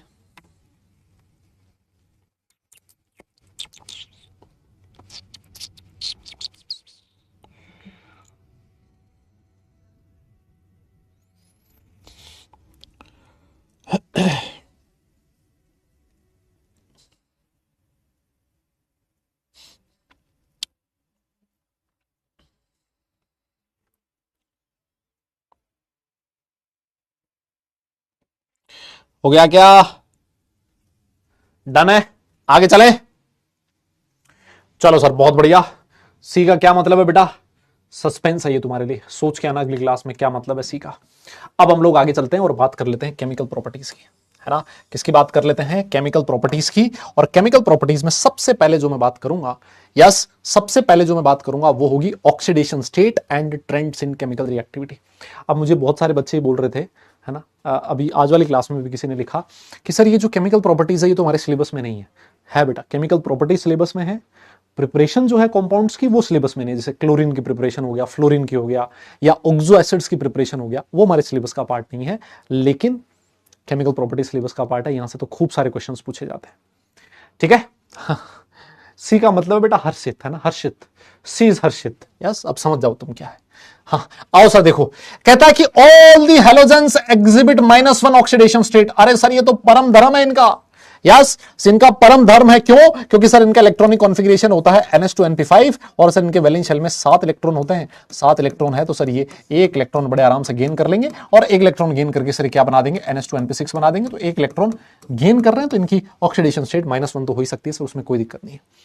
आगे ये कहता है कि बाकी जो एलिमेंट होते हैं +1 +3 +5 और +7 ऑक्सीडेशन स्टेट भी शो कर सकते हैं ना। कक्षा 11 है ना, हाँ, कक्षा 11 में मैंने एक टॉपिक करवाया था कोवेलेंसी, है ना, केमिकल बॉन्डिंग। जब मैंने टॉपिक पढ़ाया था ना बेटा, तो मैंने एक टॉपिक करवाया था कोवेलेंसी, और कोवेलेंसी में मैंने पढ़ाया था कि जो हेलोजेंस होते हैं वो 3, 5, 1 और 7 ऑक्सीडेशन स्टेट शो कर सकते हैं, +1 +3 +5 और +7 कर सकते हैं, है ना। तो और आप चाहो तो मैं वापस बता देता हूं भले ही, है ना। देखिए इनका इलेक्ट्रॉनिक कॉन्फ़िगरेशन क्या है सर? NH2 NP5 है। सोचो अगर इनकी ग्राउंड स्टेट की मैं बात करूं, है ना, मैं वापस एक बार आपका रिवीजन करवा रहा हूं, है ना, थैंक यू बाद में बोल देना तुम। सर ये NS है ना, सर ये NP है, और सर ND जो होगा वो तो खाली है सर, है ना, ये ND खाली है सर। अब देखिए NS में 2 इलेक्ट्रॉन और NP में 5 इलेक्ट्रॉन, तो सर इनके पास सिर्फ और सिर्फ एक इलेक्ट्रॉन ऐसा है जो अनपेड है। और आपने ये पढ़ा है कि जो अनपेड इलेक्ट्रॉन होता है वही बॉन्ड फॉर्मेशन में पार्टिसिपेट करता है। और अगर एक ही इलेक्ट्रॉन अगर बॉन्ड फॉर्मेशन में पार्टिसिपेट करेगा तो सर उसकी ऑक्सीडेशन स्टेट कितनी होगी? +1 होगी। ये जो एलिमेंट है वो कौन सी ऑक्सीडेशन स्टेट शो करेगा? +1। अब सोचो अगर मैं इनकी फर्स्ट एक्साइटेड स्टेट लिख दूं, अरे सर फर्स्ट एक्साइटेड स्टेट में क्या होगा? एक इलेक्ट्रॉन यहां से उछल के यहां चला जाएगा। अच्छा, तो भैया अगर फर्स्ट लिखा है एक इलेक्ट्रॉन यहां से यहां गया तो सर क्या हुआ? मैंने कहा बेटा यहां एक एलिमेंट कम हो गया। सर वो एक इलेक्ट्रॉन कम हुआ तो कहां बढ़ा? सर वो एनडी में बढ़ गया सर, डी में एक इलेक्ट्रॉन आ गया। अब कितने अनपेड इलेक्ट्रॉन हो गए सर? अब अनपेड इलेक्ट्रॉन हो गए 3, और अगर 3 हो गए तो सर ये ऑक्सीडेशन स्टेट कौन सी शो करेगा? +3 शो करेगा सर, क्योंकि जितने अनपेड इलेक्ट्रॉन होते हैं उतने ही बॉन्ड फॉर्मेशन की टेंडेंसी होती है। तो सर इसका मतलब ये हुआ कि अब सेकंड एक्साइटेड स्टेट भी हो सकती है। मैंने कहा बिल्कुल हो सकती है, और सेकंड एक्साइटेड स्टेट के अंदर क्या होगा सर? एक और इलेक्ट्रॉन जो होगा सर वो पी वाला सर डी में चला जाएगा। सर पी में 3 रह लिए, और सर डी में भी कितने हो जाएंगे? डी में सर 2 हो जाएंगे। अरे अब बताओ कितने अनपेड इलेक्ट्रॉन है? कहता है सर अब 3 और 2 5, 5 अनपेड इलेक्ट्रॉन है, तो +5 ऑक्सीडेशन स्टेट शो करेगा। और मैं आपकी जानकारी के लिए बता दूं, अगर आपने इनकी थर्ड एक्साइटेड स्टेट लिख दी ना, इस NS को ND में भेज दिया, तो ये +7 ऑक्सीडेशन स्टेट शो कर सकता है। मेरी बात शायद आपको समझ में आ रही है ना? ये चीज हम लोगों ने पहले भी लिख दी थी। बहुत बढ़िया सर, मजा आ गया सर, बहुत बढ़िया, एकदम गजब है ना? ये सारी चीज मैं आपको पढ़ा चुका हूं पहले भी। हो जाए तो डन लिखिएगा, फिर हम लोग आगे चलेंगे, है ना? आगे के बारे में बात करेंगे। हाँ हाँ, यस यस यस यस, फटाफट लिखो बेटा।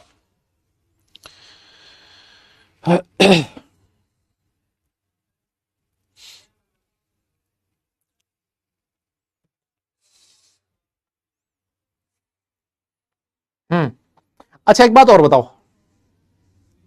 अच्छा एक, हाँ ये लिख लो ना, मतलब लिख लो भाई, लिखना है क्या, इतना क्या पूछ रहे हो? लिख लो अगर लिखना चाहो तो। अच्छा एक बात बताओ, ये जो आपका फ्लोरीन है ये पॉजिटिव ऑक्सीडेशन स्टेट शो कर सकता है क्या? आपका जो फ्लोरीन है क्या वो पॉजिटिव ऑक्सीडेशन स्टेट शो कर सकता है क्या? आप बोलोगे सर देखो टेंडेंसी तो नहीं है उसकी, है ना, क्योंकि जो फ्लोरीन है वो कहता है मैं राजा हूं, राजा। मतलब राजा का मतलब पीरियोडिक टेबल का राजा। अब इसकी इलेक्ट्रॉन नेगेटिविटी सबसे ज्यादा है ना, जिससे इलेक्ट्रॉन खींचता है ये खींचता है, इसके इलेक्ट्रॉन कोई नहीं खींच सकता। तो जब ये नहीं खींचता, किसी के इलेक्ट्रॉन इससे खींचे नहीं जा सकते, तो फ्लोरीन जो होता है वो पॉजिटिव ऑक्सीडेशन स्टेट शो नहीं करता, है ना। अच्छा मुझे एक बात बताओ, मैंने आपको एक चीज बोली थी कि जो कोई भी एलिमेंट होता है वो अपनी हायर ऑक्सीडेशन स्टेट शो करता है कौन कौन से एलिमेंट्स के साथ? हाँ बताओ, बोलो। जो एलिमेंट्स होते हैं वो अपनी हायर ऑक्सीडेशन स्टेट शो करते हैं कौन कौन से एलिमेंट? जैसे जैसे मान लो आयोडीन है, आयोडीन को +7 ऑक्सीडेशन स्टेट शो करनी है, वो किसके साथ शो करेगा? हाँ बोलो। हाँ सर, कोई भी एलिमेंट पिघल जाता है किसको देख के? ऑक्सीजन और फ्लोरीन को। क्यों? मैं बता चुका हूं कि जो फ्लोरीन होता है उसका साइज छोटा होता है, छोटी साइज होने की वजह से वो सामने वाले एलिमेंट को भरोसा दिलाता है कि मैं तेरे साथ बहुत स्ट्रॉन्ग बॉन्ड बनाऊंगा, मैं तुझे छोड़ के नहीं जाऊंगा, चाहे कयामत से कयामत आ जाए, लेकिन मैं हमेशा तेरे साथ रहूंगा, बॉन्ड टूटने नहीं दूंगा। और इतना भरोसा अगर किसी को मिल जाए तो भाई हर कोई भाग के बॉन्ड बना लेगा, है ना। तो अगर अच्छा बॉन्ड बनाना है तो भरोसा दिलवाओ पहले को, बाद में बॉन्ड बनेगा, है ना। हम उल्टा करते हैं, बॉन्ड पहले बनाना चाहते हैं, हम भरोसा बाद में दिलवाने की कोशिश करते हैं, लफड़ा वही है ना। समझो आप इस बात को। और ऑक्सीजन कहता है मैं तेरे साथ डबल बॉन्ड बनाऊंगा, है ना। डबल बॉन्ड सिंगल बॉन्ड के कंपैरिजन में स्ट्रांग होता है। फ्लोरीन कहता है कि मैं छोटी साइज रखता हूं तो मेरे जो 2-3 एलिमेंट आएंगे उनके बीच कोई रिपल्शन नहीं होगा, स्टेरिक हिंड्रेंस नहीं होगा, स्टेरिक क्राउडिंग नहीं होगा, आपस में रिपल्शन नहीं, आपका जो मॉलिक्यूल होगा वो जबरदस्त तरीके से स्टेबल होगा। मेरे हिसाब से आप लोग समझ चुके हो इस बात को। टिप्स भी मेरे से ले लो, है ना सर, टिप्स दे दो थोड़ा सा। आओ सर, कहता है कि ये वाला पॉइंट मैं आपको समझा चुका हूं। The higher oxidation states of chlorine, bromine and iodine are realised mainly with fluorine and oxygen atoms. Yes sir, fluorine और ऑक्सीजन के साथ ही शो करते हैं। क्यों? क्योंकि साइज छोटी, स्ट्रॉन्ग बॉन्ड फॉर्मेशन, है ना। रीजन ये है, साइज छोटी, strong bond formation, less steric crowding.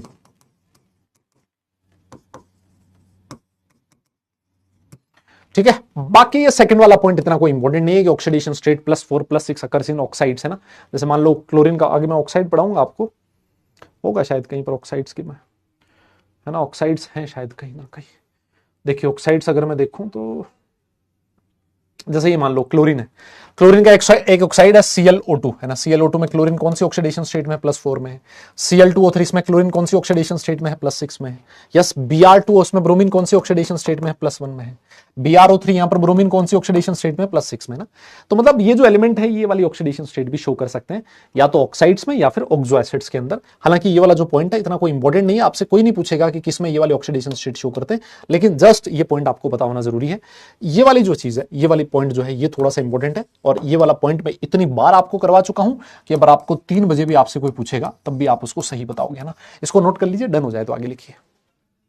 हाँ, ये लिख लो, लिख लो, लिख लो बेटा, लिख लो। यस, लिख लो ये। यस, हाँ लिख लो, ये वाला पॉइंट लिखो। यार देखो कितने आराम आराम से पढ़ा रहा हूं यार, बताओ। अब ऐसे मत करो, नहीं लिखना हो मत लिखो, भले मेरा उसमें कुछ नहीं जाएगा, है ना। नहीं लिखना हो मत लिखो, है ना, इट्स योर चॉइस। लेकिन अब सब्जेक्ट है तो लिखना पड़ेगा, देखो, है ना। अब है तो लिखना पड़ेगा, मैं क्या करूं उसमें, है ना। हाँ, यस, नहीं लिखोगे तो तुम्हें नुकसान है यार।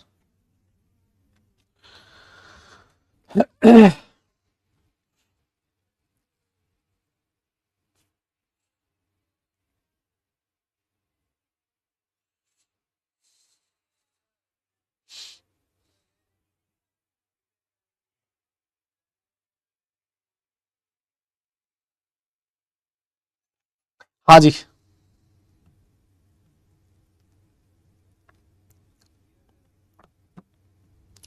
हो गया, चलें आगे चलें, पक्का।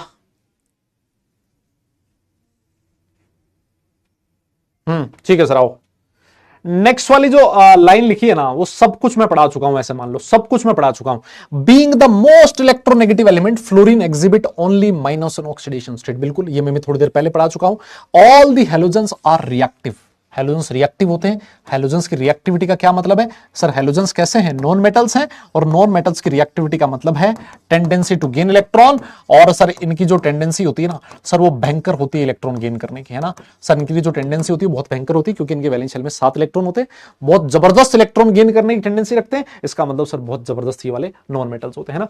दे react with metals and non metals to form halides. Obvious है सर, जैसे मान लो क्लोरीन है, क्लोरीन अगर सोडियम के साथ रिएक्ट करता है ना, तो वो सोडियम क्लोराइड बनाता है, ब्रोमीन के साथ रिएक्ट करता है तो ब्रोमाइड बनाता है, तो ये जनरली हैलाइड्स का फॉर्मेशन करते हैं। और जो हैलोजेंस की रिएक्टिविटी है डिक्रीजेस डाउन द ग्रुप, है ना। तो ये वाला जो पॉइंट है वो इंपॉर्टेंट है ना। हैलोजेंस की जो रिएक्टिविटी है वो डाउन द ग्रुप जाने पर डिक्रीज करती है। बार बार बताने का कोई सेंस नहीं बनता। यस, ये इनकी रिएक्टिविटी का ऑर्डर है। रिएक्टिविटी का ऑर्डर किस तरीके से दिया गया है, इनकी ऑक्सीडाइजिंग पावर से रिलेट कर सकते हो, इनकी इलेक्ट्रॉन गेन करने की टेंडेंसी से भी आप लोग रिलेट कर सकते हो, है ना। जैसे हम लोग ये कहते थे डाउन द ग्रुप जाने पर मेटल्स की रिएक्टिविटी बढ़ती है बिकॉज इलेक्ट्रॉन लूज करना आसान होता जाता है, तो इसका उल्टा हो जाएगा, डाउन द ग्रुप जाने पर नॉन मेटल्स की रिएक्टिविटी कम होगी। क्या दिक्कत है यार, कोई बोल ही नहीं रहा भाई, मैं किसको पढ़ा रहा हूं यार, हद है, मतलब बताओ। पी ब्लॉक एलिमेंट जैसा चैप्टर मैं तुम्हें समझा पा रहा हूं, सब कुछ पुराना पुराना रिवाइज करवाता जा रहा हूं। 11th क्लास में पी ब्लॉक भी थोड़ा रिवाइज हो रहा है, केमिकल बॉन्डिंग भी रिवाइज हो रहा है, तुम्हारा पीरियोडिक क्लासिफिकेशन भी रिवाइज हो रहा है। मैं तुम्हें सच्चाई बताऊं, ये जो चीज है ना, ये मैं ऐसे कह रहा हूं 3 लेक्चर से ज्यादा है ही नहीं पूरा पी ब्लॉक एलिमेंट, जिसमें मैं 5 या 5 से ज्यादा लेक्चर लगा रहा हूं। समझ रहे हो मेरी बात को, मैं इतना आराम से पढ़ा रहा हूं, बताओ। और तुम्हें यार इंटरेस्ट लेके पढ़ने की जरूरत है तुम्हें। यस, डन है क्या। अच्छा एक बात और बताओ, अगर फ्लोरीन की रिएक्टिविटी ज्यादा है, इसका मतलब फ्लोरीन जो होगा बाकी सारों को डिस्प्लेस कर सकता है कि नहीं कर सकता।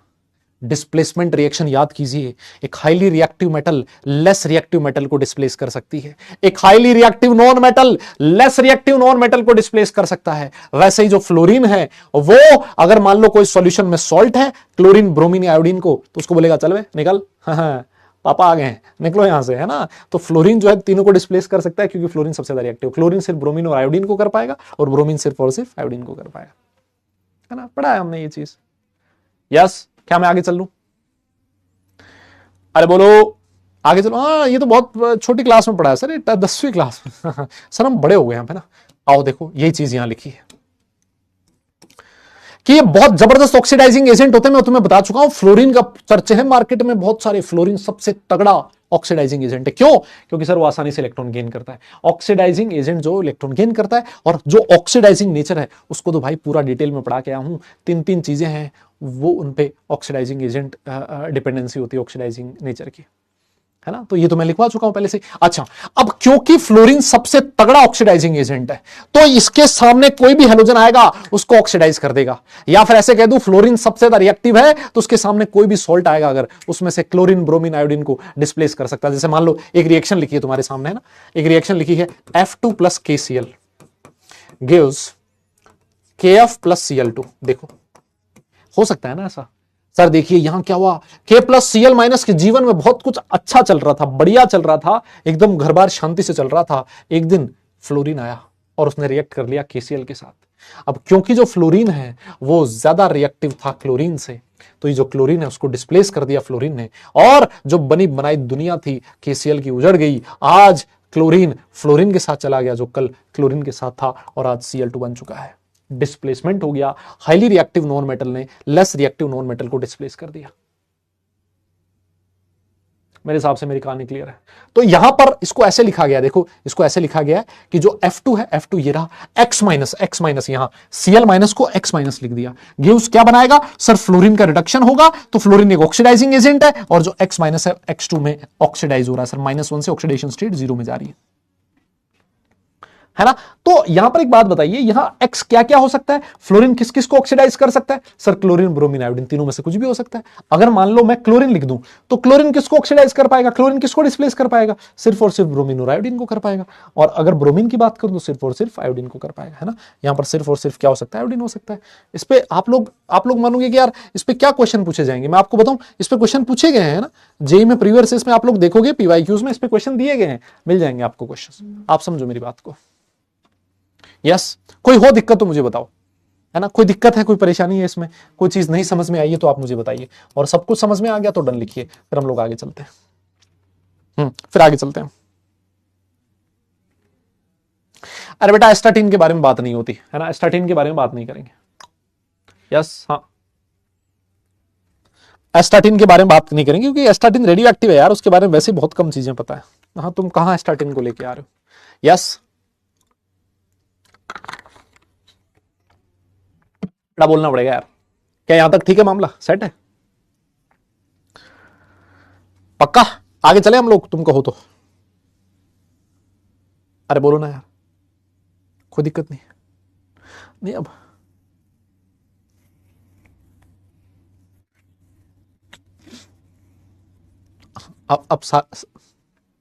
मैंने क्या किया है क्या नहीं किया बेटा उससे आपको मतलब नहीं है, आप अपना देखो।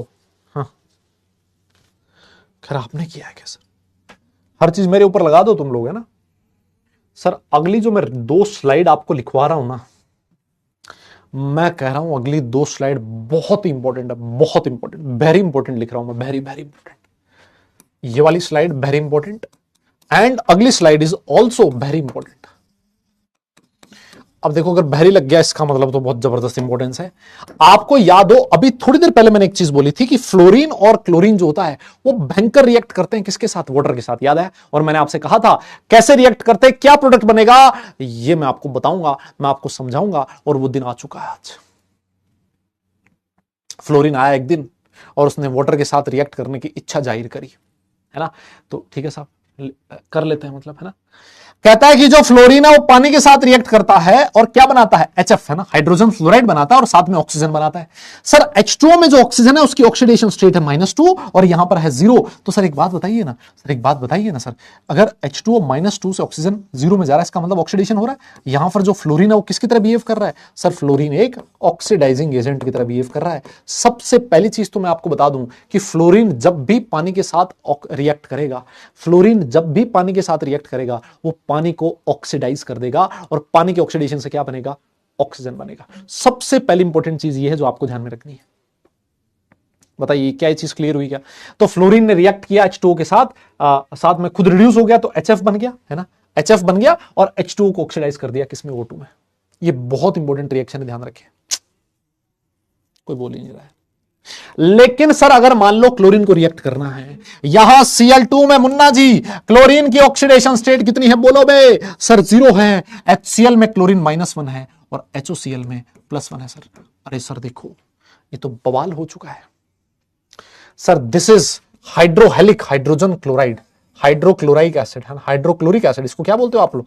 H+Cl- को क्या कहते हो? हाइड्रोक्लोरिक एसिड बोलते हो ना? यस, या फिर हाइड्रोजन क्लोराइड भी बोल सकते हो।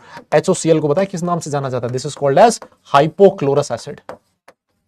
पढ़ाऊंगा आगे मैं, ऑक्सो एसिड्स पढ़ाऊंगा कल वाली क्लास में। इसको बोला जाता है हाइपोक्लोरस एसिड। एक बात बताओ, क्या ये रिएक्शन डिस्प्रपोर्शनेशन जैसा दिख रहा है क्या तुम्हें? सर ऐसा लग रहा है सर।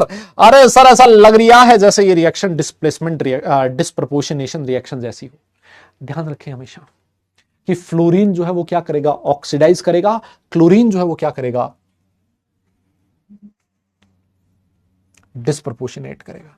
और जैसा क्लोरीन वैसा ही ब्रोमीन। ब्रोमीन भी अगर पानी के साथ रिएक्ट करेगा तो क्या बनाएगा सर? HBr, हाइड्रोब्रोमिक एसिड बनाएगा, प्लस HOBr, हाइपोब्रोमिक एसिड, हाइपोब्रोमस एसिड बनाएगा। हाइपोहेलस एसिड, HOBr को क्या बोला जाएगा? हाइपोब्रोमस एसिड। ये रिएक्शन है,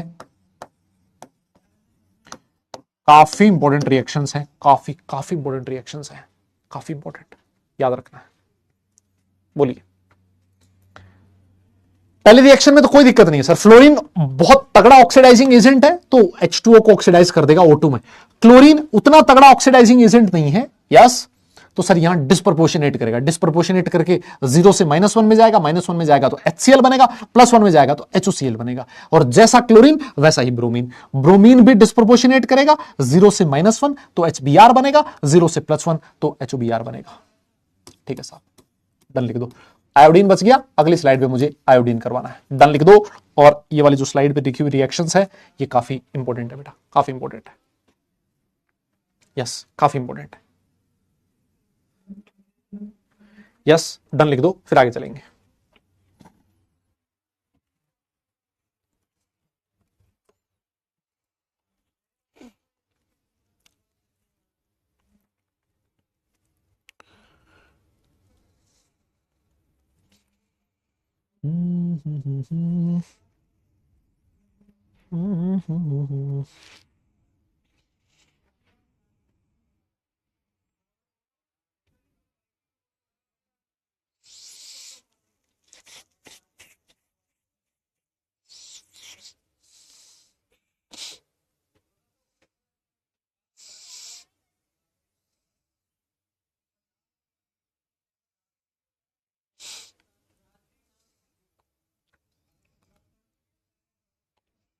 हो गया क्या? डन है, चले आगे। ठीक है सर, बहुत बढ़िया। देखिए अब सर आयोडीन बच गया। अब किसी ने क्या किया? आयोडीन की रिएक्शन करवाने की कोशिश करी, आयोडीन की रिएक्शन वाटर के साथ करवाने की कोशिश करी और उसने रिएक्शन वैसी करवा दी जैसा फ्लोरीन वाला था, है ना? देखो फ्लोरीन में क्या किया था आपने? सर हमने लिखा था F2 जो होता है वो H2O के साथ रिएक्ट करके क्या बनाता है? HF+O2 बनाता है। तो किसी ने क्या किया? I2 की वाटर के साथ रिएक्ट करके HI+O2 बना दिया। मतलब आयोडीन की आज इतनी हिम्मत हो गई, आयोडीन की इतनी हिम्मत हो गई कि उसने वाटर को ऑक्सीडाइज कर दिया। अब साला इतना तो बड़ा, इतना तो स्ट्रॉन्ग ऑक्सीडाइजिंग एजेंट I2 है ही नहीं, ये तो माइल्ड ऑक्सीडाइजिंग एजेंट होता है। तो इसने कैसे ऑक्सीजन को ऑक्सीडाइज कर दिया? मैंने कहा नहीं कर पाएगा, हो नहीं पाएगा। ये जो रिएक्शन है इसका डेल्टा जी पॉजिटिव है। क्या आप बात कर रहे हो सर? मैंने कहा हाँ, डेल्टा जी पॉजिटिव होने का मतलब सर ये रिएक्शन जो है वो नॉन स्पॉन्टेनियस है सर, नॉन स्पॉन्टेनियस है सर, नहीं हो पाएगा। इतना अच्छा ऑक्सीडाइजिंग एजेंट है ही नहीं, इसका मतलब ये रिएक्शन स्पॉन्टेनियस नहीं है। ये रिएक्शन स्पॉन्टेनियस नहीं है, इसका जो उल्टा होगा, इसकी उल्टी रिएक्शन लिख दो। I-+O2 gives I2+H2। इसको अगर मैं उल्टा लिख दूंगा, अगर उल्टा लिख दिया तो ये जो डेल्टा जी है वो क्या हो जाएगा? डेल्टा जी नेगेटिव हो जाएगा। क्योंकि हम लोग पढ़ के आए हैं इतना तो फिजिकल केमिस्ट्री में कि अगर किसी रिएक्शन को ऑपोजिट उल्टा कर देते हो तो उसके delta G, delta H, delta S का जो साइन होता है वो चेंज हो जाता है। तो सर ये जो रिएक्शन है वो स्पॉन्टेनियस है। और इस रिएक्शन में पता क्या हो रहा है? इस रिएक्शन में I- जो है सर, वो I- जो है वो ऑक्सीडाइज हो रहा है I2 में, देख लो ऑक्सीडाइज हो रहा है सर। और O2 जो है वो रिड्यूस हो रहा है किसमें? H2 में। यही हो रहा है सर, है ना?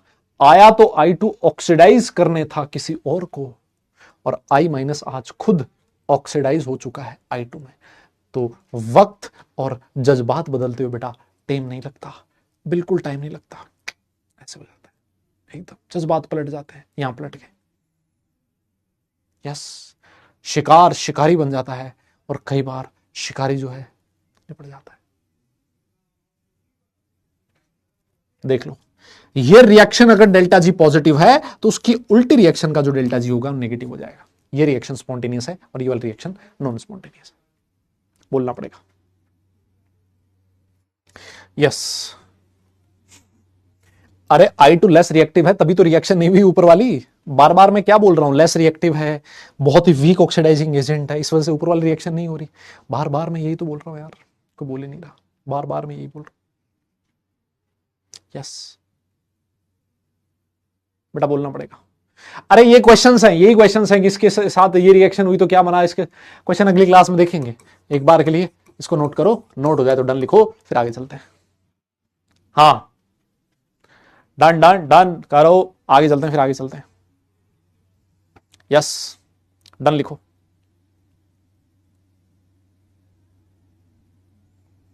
डन है क्या, पक्का? बहुत बढ़िया, बहुत बढ़िया सर, आगे चलो। सर ऑक्सीडेशन स्टेट के बाद आपको अगर याद हो तो हर ग्रुप का जो फर्स्ट एलिमेंट होता था उसकी कुछ अलग कहानी होती थी, है ना, उसके कुछ अलग नखरे होते थे, है ना, वो अलग ही हवाबाजी में रहता था, है ना। तुम में से भी हैं कई लोग, है ना, हवाबाज। ठीक है सर, वो बात अलग है।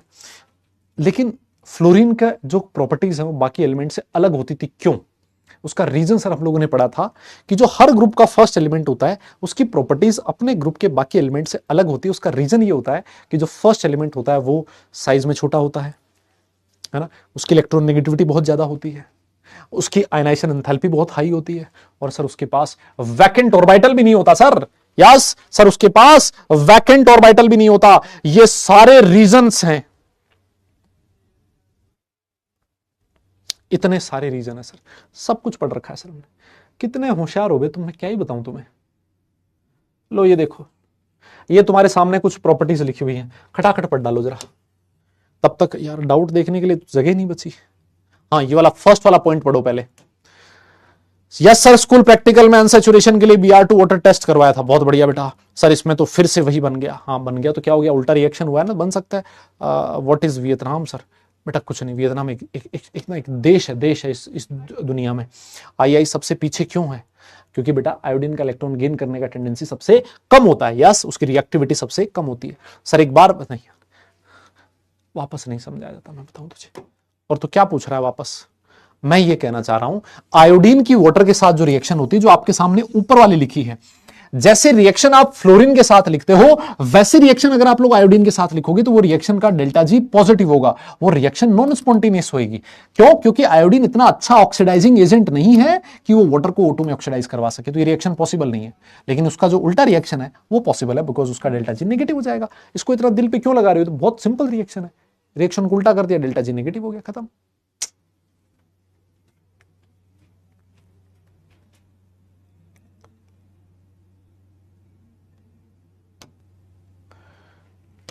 It means iodine behaves as reducing agent in second reaction.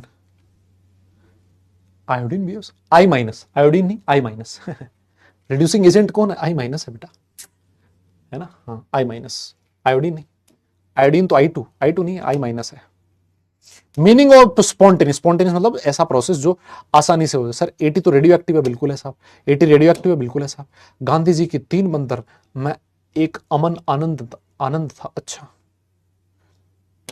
How to try to PYQ only group 13 14 सवाल पूछे, 56 एक भी नहीं आया, वो गलत है। फिर किसी ने पीवाईक्यू 11th वाले पीवाईक्यू डाल दिए बेटा, है ना, पीवाईक्यू 11th वाले डाल दिए किसी ने, याद दिलाना मुझे, मैं देखता हूं एक बार।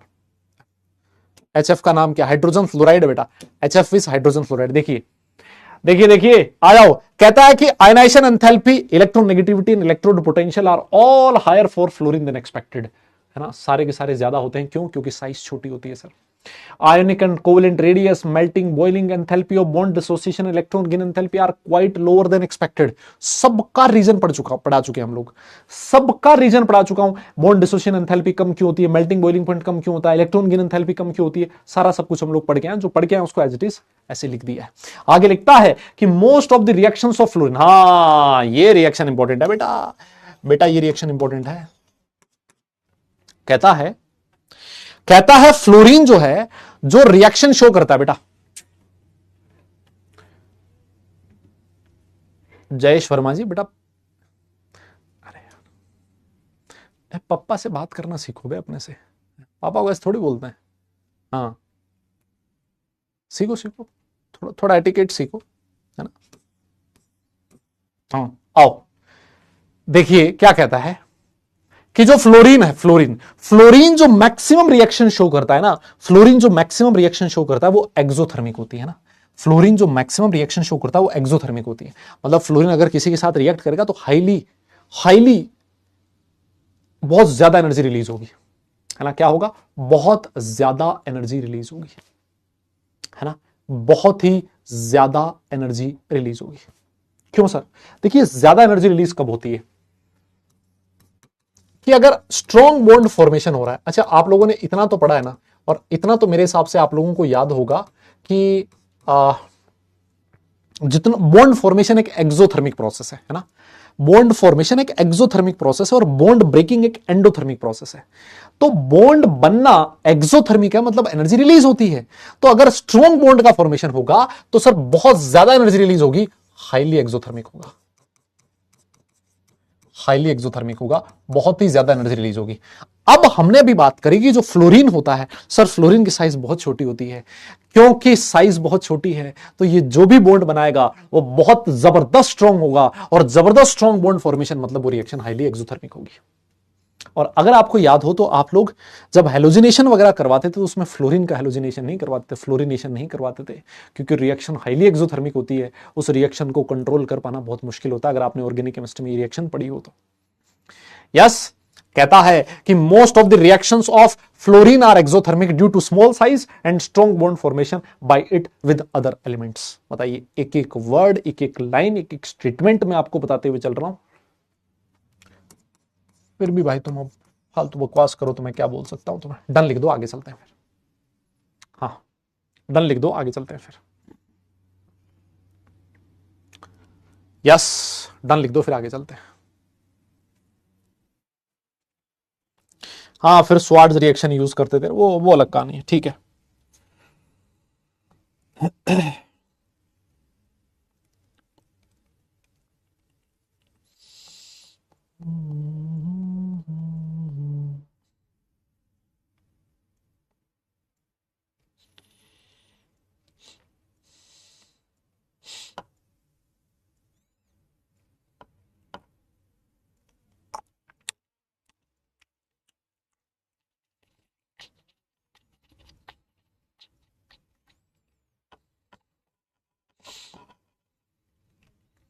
हो गया?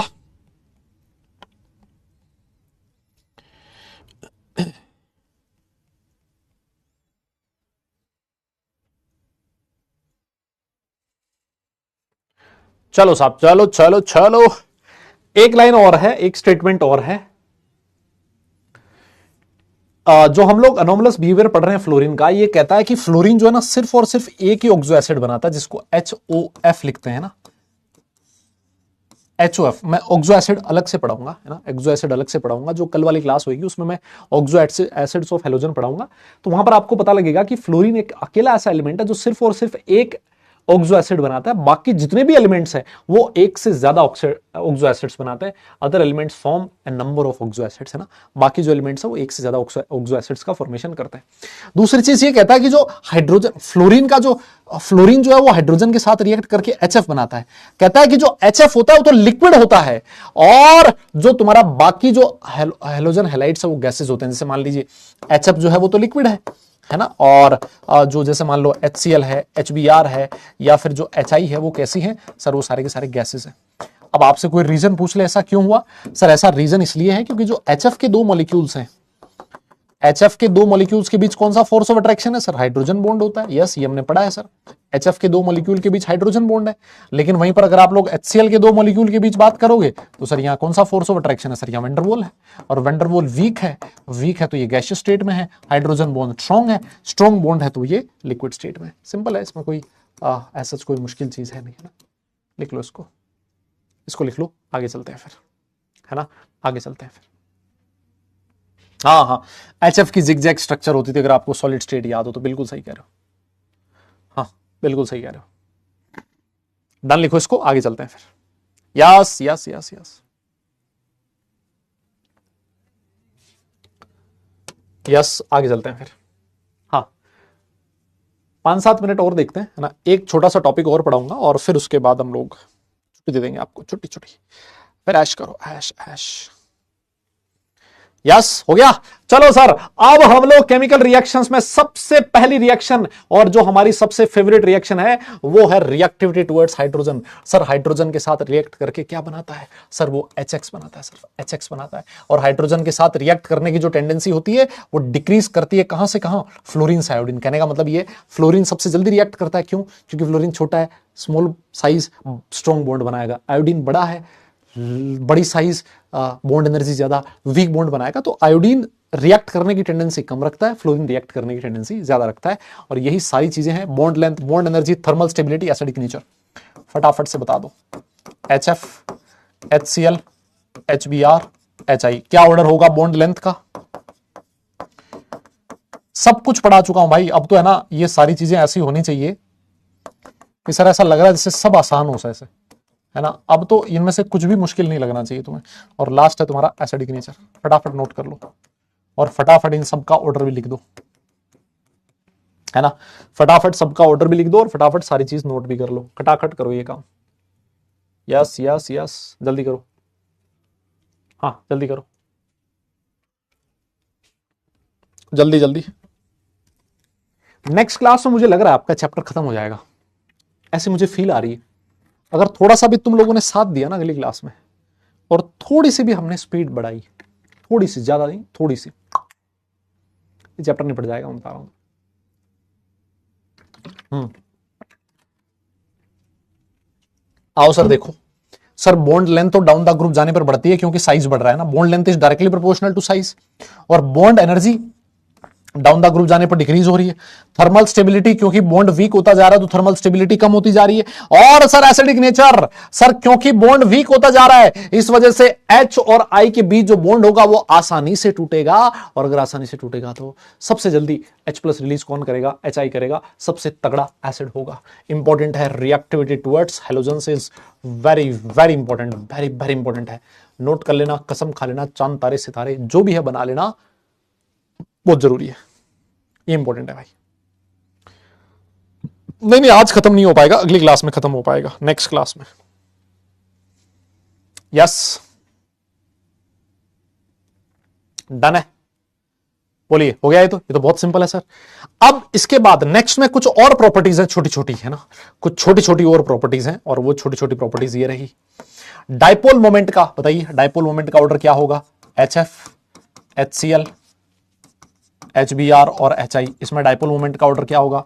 हाँ, बॉइलिंग पॉइंट तो हमारे लिए खास तौर पे फेवरेबल है और रिड्यूसिंग नेचर भी। तो HF, HCl, HBr और HI। मेल्टिंग पॉइंट का ऑर्डर लिखा हुआ ही है।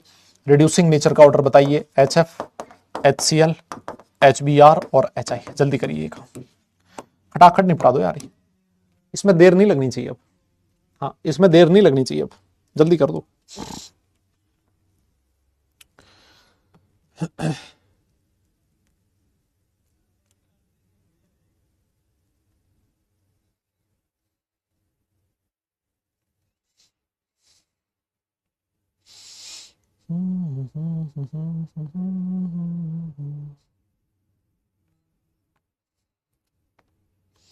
हो गया क्या? अरे सर, डाइपोल मोमेंट क्या होता था याद करो सर। डाइपोल मोमेंट जो है, म्यू का फॉर्मूला लिखते थे Q/D। डाइपोल मोमेंट में जो मैक्सिमम कंट्रीब्यूशन होता है वो किसका होता है? Q का होता है। और सर Q क्या होता है? जैसे मान लो A और B है, इन दोनों की इलेक्ट्रोनेगेटिविटी में डिफरेंस है। इलेक्ट्रोनेगेटिविटी में डिफरेंस होने की वजह से इन दोनों पे एक पार्शियल पॉजिटिव और नेगेटिव चार्ज आएगा। और ये जो चार्ज आया है, इसको क्यों बोला है? ये चार्ज जितना ज्यादा होगा इस बॉन्ड का डाइपोल मोमेंट उतना ही ज्यादा होगा। और ये चार्ज कब ज्यादा आता है? जब दो एटम्स की इलेक्ट्रोनेगेटिविटी में डिफरेंस ज्यादा हो। और सबसे ज्यादा इलेक्ट्रोनेगेटिविटी में डिफरेंस कहां आएगा? एचएफ में, क्योंकि फ्लोरीन सबसे ज्यादा और हाइड्रोजन सबसे कम। तो डाइपोल मोमेंट का ऑर्डर ये हो जाएगा। बॉइलिंग पॉइंट मेरे हिसाब से बताने की जरूरत नहीं है, बार बार मैं एक ही चीज बोलता जा रहा हूं, सब में यही हो रहा है। जो बॉइलिंग पॉइंट होता है it is directly proportional to intermolecular forces.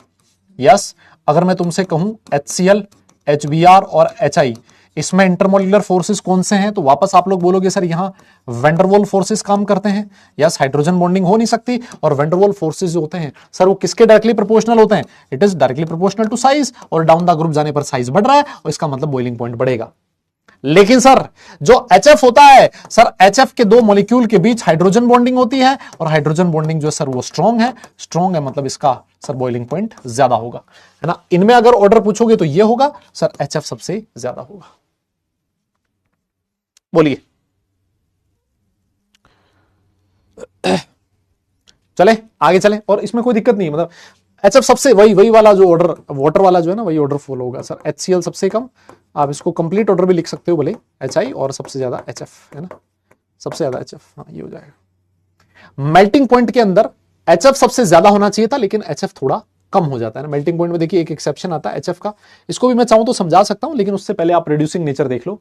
Sir reducing nature का मतलब ये हो गया जो आसानी से हाइड्रोजन प्रोवाइड कर देगा वो उतना अच्छा रिड्यूसिंग एजेंट होगा। और हर बार यही हो रहा है कि डाउन द ग्रुप जाने पर रिड्यूसिंग नेचर बढ़ रहा है, क्योंकि डाउन द ग्रुप जाने पर हाइड्रोजन रिलीज करने की टेंडेंसी आसान होती जा रही है ना। अगर आप लोग ये देखोगे कि भाई HF सबसे ज्यादा होना चाहिए था मेल्टिंग पॉइंट में और कम क्यों हो गया, तो इसका एक छोटा सा रीजन है कि जो मेल्टिंग पॉइंट का मतलब हो गया सॉलिड से लिक्विड में कन्वर्ट करना। और इसको आप ऐसे समझ लो। मोहित अली कह रहा है सर आप रीडिंग मारते हो या पढ़ाते हो? बेटा अपना एड्रेस भेज दे, मैं तेरे पास आ जाता हूं पढ़ने के लिए, है ना। मैं तेरे पास आ जाता हूं, ट्रेनिंग ले लेता हूं तेरे से, कैसे पढ़ाया जाता है ना। ट्रेनिंग ले लेता हूं मैं तेरे से। देख रहे हो तुम लोग, तुम अच्छा है मेरे सामने नहीं बैठे हो, मैं सही बता रहा हूं। तुम ऑनलाइन पढ़ रहे हो, ये बहुत अच्छा है तुम्हारे लिए, है ना। क्योंकि अगर तुम ऑफलाइन होते तो तुम सुधर जाते। तुम्हारे लिए अच्छा है तुम ना सुधरो, तुम ऐसे ही रहो, है ना। हाँ अच्छा है तुम्हारे लिए। देखो सर जो HF होता है सॉलिड स्टेट में हमने पढ़ा था जिगजैग स्ट्रक्चर होती है सर इसकी, है ना। सॉलिड स्टेट में जिगजैग स्ट्रक्चर होती है सर, है ना। तो ये जो जिगजैग स्ट्रक्चर है इस एक पर्टिकुलर स्ट्रक्चर में, यस एक पर्टिकुलर स्ट्रक्चर में सर HF के बीच हाइड्रोजन बॉन्ड प्रेजेंट होता है। लेकिन होता क्या है, जो HF की दो लेयर्स हैं, है ना, ऐसे ऐसे एक लेयर HF की, दूसरी HF से दूसरी लेयर, इन दो लेयर्स के बीच वेंडरवॉल फोर्सेस होते हैं। कौन सा फोर्स है? वेंडरवॉल। अब हो क्या रहा है कि जो HF है उसकी साइज छोटी है, इस वजह से ये जो वेंडरवॉल फोर्सेस है वो हल्के से वीक है। वीक होने की वजह से HF जो है इस मेल्टिंग पॉइंट के ऑर्डर में थोड़ा सा पीछे चला गया। इसको आप इस तरीके से समझ सकते हो, है ना, इस तरीके से समझाया जा सकता है। और एक्चुअली यही रीजन है, मतलब रीजन यही है कि ऐसा हुआ है ना, ऐसा इस वजह से हुआ है। यस मेरी बात समझ रहे हो? अरे बोलो, कोई बोल ही नहीं रहा साहब। HF की जो दो लेयर्स हैं देखो, HF ऐसे बहुत बड़ी लेयर होती है HF की। फिर उसके नीचे HF वो दूसरी लेयर, जैसे नहीं होती वो कौन सा, अरे वो ग्रेफाइट का स्ट्रक्चर, है ना। ग्रेफाइट की दो लेयर्स के बीच वेंडरवॉल फोर्सेस होते हैं, यहाँ पर वेंडरवॉल फोर्सेस होते हैं दो लेयर्स के बीच, है ना। और उसकी वजह से इसका जो वेंडरवॉल फोर्सेस थोड़े वीक होते हैं, उसकी वजह से इसका जो मेल्टिंग पॉइंट है वो जितना होना चाहिए उससे थोड़ा कम हो जाता है। डन है, बहुत बढ़िया। तो बस आज के लिए बस इतना ही, आज के लिए बस इतना ही। मैं क्या कर रहा हूं ना, देखिए मैं आपके सामने कुछ 5-7 स्लाइड्स है ना, आपके सामने कुछ 5-7 स्लाइड्स होंगी जो मैं आपको दे रहा हूं। अगर आप लोग लिख पाए उसको घर से, है ना, अगर आप लोग थ्योरी लिख पाए, या फिर रहने दो, चलो मैं नेक्स्ट क्लास में सिखाऊंगा आपको, है ना, नेक्स्ट क्लास में बता दूंगा, कोई दिक्कत नहीं, रहने दो। फिर आप कुछ मत लिखना आज, है ना, कुछ मत लिखना। आज मैं आपको बताऊं, आज मैं DPP नहीं दे पाया हूं, ठीक है ना। तो आज आपको DPP नहीं मिलेगी, पहली चीज। दूसरा, आपको क्या करना है, रिवीजन करना है, जितना मैंने आपको पढ़ा दिया उतना रिवाइज करें, ठीक है। तीसरा क्या करना है, जो क्लास में होमवर्क तो क्लास में ऐसा कुछ दिया नहीं, रिवीजन करना आपको। और जो आपका PW का जो मॉड्यूल है, उस मॉड्यूल में से आप ग्रुप 15, ग्रुप 16 और ग्रुप 17 की केमिकल प्रॉपर्टीज को छोड़ के बाकी सब कुछ कर सकते हो। 15 और 16 तो पूरा कर सकते हो, और 17 का केमिकल प्रॉपर्टीज को छोड़ के जो करना हो सारा निपटा दो सर, सारा निपटा दो। यस, अच्छा दे दूं, ठीक है चलो मैं दे दूंगा, है ना, मैं स्लाइड्स इसमें रहने दूंगा, ठीक है ठीक है, मैं दे दूंगा, स्लाइड्स इसमें रहने दूंगा। तो ग्रुप 17 एलिमेंट तो थोड़ा सा ही बचा, और ग्रुप 18 एलिमेंट सबसे छोटा ग्रुप है ना, जितने हम लोगों ने 4 ग्रुप पढ़े ना, 15, 16, 17, 18, सबसे छोटा ग्रुप है ग्रुप 18, उसमें ज्यादा टाइम नहीं लगेगा, बहुत जल्दी खत्म हो जाएगा वो वाला ग्रुप। तो मुझे ऐसी पूरी उम्मीद है कि जो फ्राइडे को अपनी क्लास होएगी ना, फ्राइडे वाली क्लास में ये जो चैप्टर है अपना वो खत्म हो जाएगा, है ना, ऐसे मुझे पूरी उम्मीद है। लेकिन लास्ट में यही है कि देखते हैं आपकी क्या स्पीड रहती है, और किस तरह से अपना क्लास का माहौल रहता है, किस तरह से क्लास का पेस रहता है, उसके अकॉर्डिंग डिसाइड होगा सब कुछ, ठीक है। चलो बस मेरे हिसाब से क्लास को खत्म करना चाहिए, आप भी जाइए रिवाइज कीजिए बढ़िया ढंग से, और चद्दर तान के गहरी नींद में सोइए, जितने भी टाइम सोते हो आप लोग, लेकिन ज्यादा नहीं सोना है, ठीक है। चलो बस आज के लिए इतना ही, नेक्स्ट सेशन में आपसे वापस मुलाकात होगी। सारे लोग अपना ख्याल रखें, खुश रहें, हंसते मुस्कुराते रहें, और पढ़ाई जरूर करते रहें, क्योंकि काम पढ़ने चलेगा सिर्फ मुस्कुराने से नहीं। नेक्स्ट क्लास तक के लिए tata bye bye, love you all.